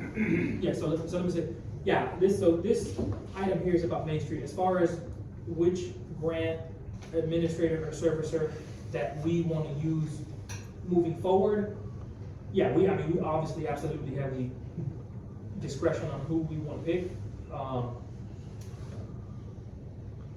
Yeah, I know there was another one I've also been in contact with as well. They may be coming and doing a presentation. But as far as this item on Main Street, can we proceed, or is there anything else the council would like to say about Main Street? Yes. So just, my view on Main Street is, that is a designation by the Department of State, and until they notify us that they've taken away that designation, it's still alive or active, so. And then I have a question for Michael. Michael, did you do the resolution that was passed, I guess, did you finish that resolution? The one to, not financially support Main Street. Yes. No, that's the last one that I haven't done, so I'll get that over to you. Okay, so that's where that stands. The last action by the council was to withdraw financial support, and that resolution will be, prepared and, I guess, signed. And that brings up a question, did you sign these other resolutions? Which, no, that's all, I said, I wanted to have your packet, and that's what, no, not yet. But I can do that later this week, as long as I wanted to. Yeah, go The ahead. actual designation of Main Street for the town of Fort White has not been moved. It's not active because we did not put money in for the executive director, and they withdrew as their nonprofit. Their nonprofit is still in existence, but not with the town of Fort White concerning the Main Street through Tallahassee. That's correct. My understanding, again, through Catherine Bex, she's reached out to me, and I tried responding to her last week, but they are on a conference for the preservation on Main Street. I'll try again this week to get a hold of her, but she wanted to know what the status was with us. Now, she made it very clear, we had 6 months to hire an executive director, that time has elapsed. Our last conversation, she was not removing the designation at least through September. So that grant, if we did any action, that grant would still be alive and able to be presented. Well, that grant will be given to the Fort White Main Street Incorporated. It's not going to the town. Right, it's not. And she didn't say that. If you're right, that Yes, solves that issue. if I applied for the grant and the grant is mine, and this is what I applied the grant for, yes, I used it for the town or whatever, but it's not to say that I'm transferring that now to this new organization. That new organization did not file for an application. Right, it would, yeah, it would be mentioned. Okay, thank you. Emergency procedures contact information update. Reckon. That's fine. I'm just gonna recommend that we, review the emergency emergency procedures and update our contact information for council members, clerks, employees. I know that Columbia County just did a workshop with, emergency management, so, I think we should reach out to them and make sure they have all the up-to-date information. With hurricane season right around the corner, so that's all. All right. Floor's open for a motion to adjourn. Is there any progress on the FERDAP grants? You want to move it, or you want to? Yes, there is. So I pretty much got these part squared away. We submitted the new commencement notice and the site plan and the budget, cost analysis. And we're just waiting on them to approve those amendments and then we can start that. Johnny B. Bryant, I have submitted the new changes to them, taking off all of the other promises from Doug Sanders to see if it still qualifies for the point system to proceed. As of today, I haven't heard back from Jeremy. I know he submitted it to the board to see if it still met the point system. So I'm hoping to have that back by sometime this week. And I think what I requested was, or what I was going to request after we get the final okay to go ahead, is I don't agree with paying Doug Sanders the administration fees, because a lot of the work has been done by myself, the mayor, and Karen, and we've had to fix so much stuff, but that's another thing, once all of this is approved, and moving forward, And Kelly. yeah, and Kelly, there's been a lot of work on the back end, Yeah. but we are moving forward with it, and hopefully Johnny B. Bryant will be approved and we won't lose those $50,000. And I reached out to a Shannon Williams out of Gateway, and, she has not responded, but it looks like she would be a good person to have come in here, and I invited her to the August meeting. I think she came here and dropped off some flyers or something. Well, good. Did she come, Shannon Williams? The grant. Didn't you tell me she came? She came here and dropped off some flyers. I Was think. that in the last few days? Was that? Or like a couple, last week? Couple or- weeks ago. Yeah. Last week. So I think she plans to come and speak to us. Yeah, and I spoke with her, I met with her, and, from what I saw, I think she would probably provide pretty excellent service for us, but she'll make a presentation. And just another thing, so with D Square, I just want everybody to be, I want to be transparent, because all of the things that we were promised and we were looking forward to, all of this big extravagant stuff is not gonna be that. I was able to, what you see there is a PlayStation. We had to go, I didn't even know it was such thing as a National Playground Authority safety thing. I've learned so much. So, we will have the PlayStation, we will have borders, we will have mulches and benches starting out. That's the only thing that I could, squeeze in. So I don't want you all to say, well, she only got this and Doug Sanders promised all of this. It just didn't happen. There's a whole cost analysis you'll see, and the, company that's doing it and all of those things. So I just wanted you all to be aware of that. And what is being claimed for Johnny B. Bryant, the county is still gonna do the, field part, and Rocky is gonna get the sign for me. So it'll be reclayed in the bases through the county. I have a proposal for 2 dugouts, which they never had, and a new pavilion with solar lighting on that. And because we had to keep the other pavilion, which Doug Sanders said we were renovating also, so he said we would get a new pavilion plus renovation of the other one. So for that renovation, we're gonna put solar lighting on that. And that's basically what you'll see with that grant if it's approved. So I don't want you all to come at me and say, where's the PlayStation? Or I'm doing what I can. No, we won't. Well, that was my point of his grant. Was FERDAP on here and I just skipped it? No. Oh, okay. I was like, oh man, did I just skip right over? Okay. Motion for adjournment. I'll make a motion to adjourn. second. Officer Jack? Both in name?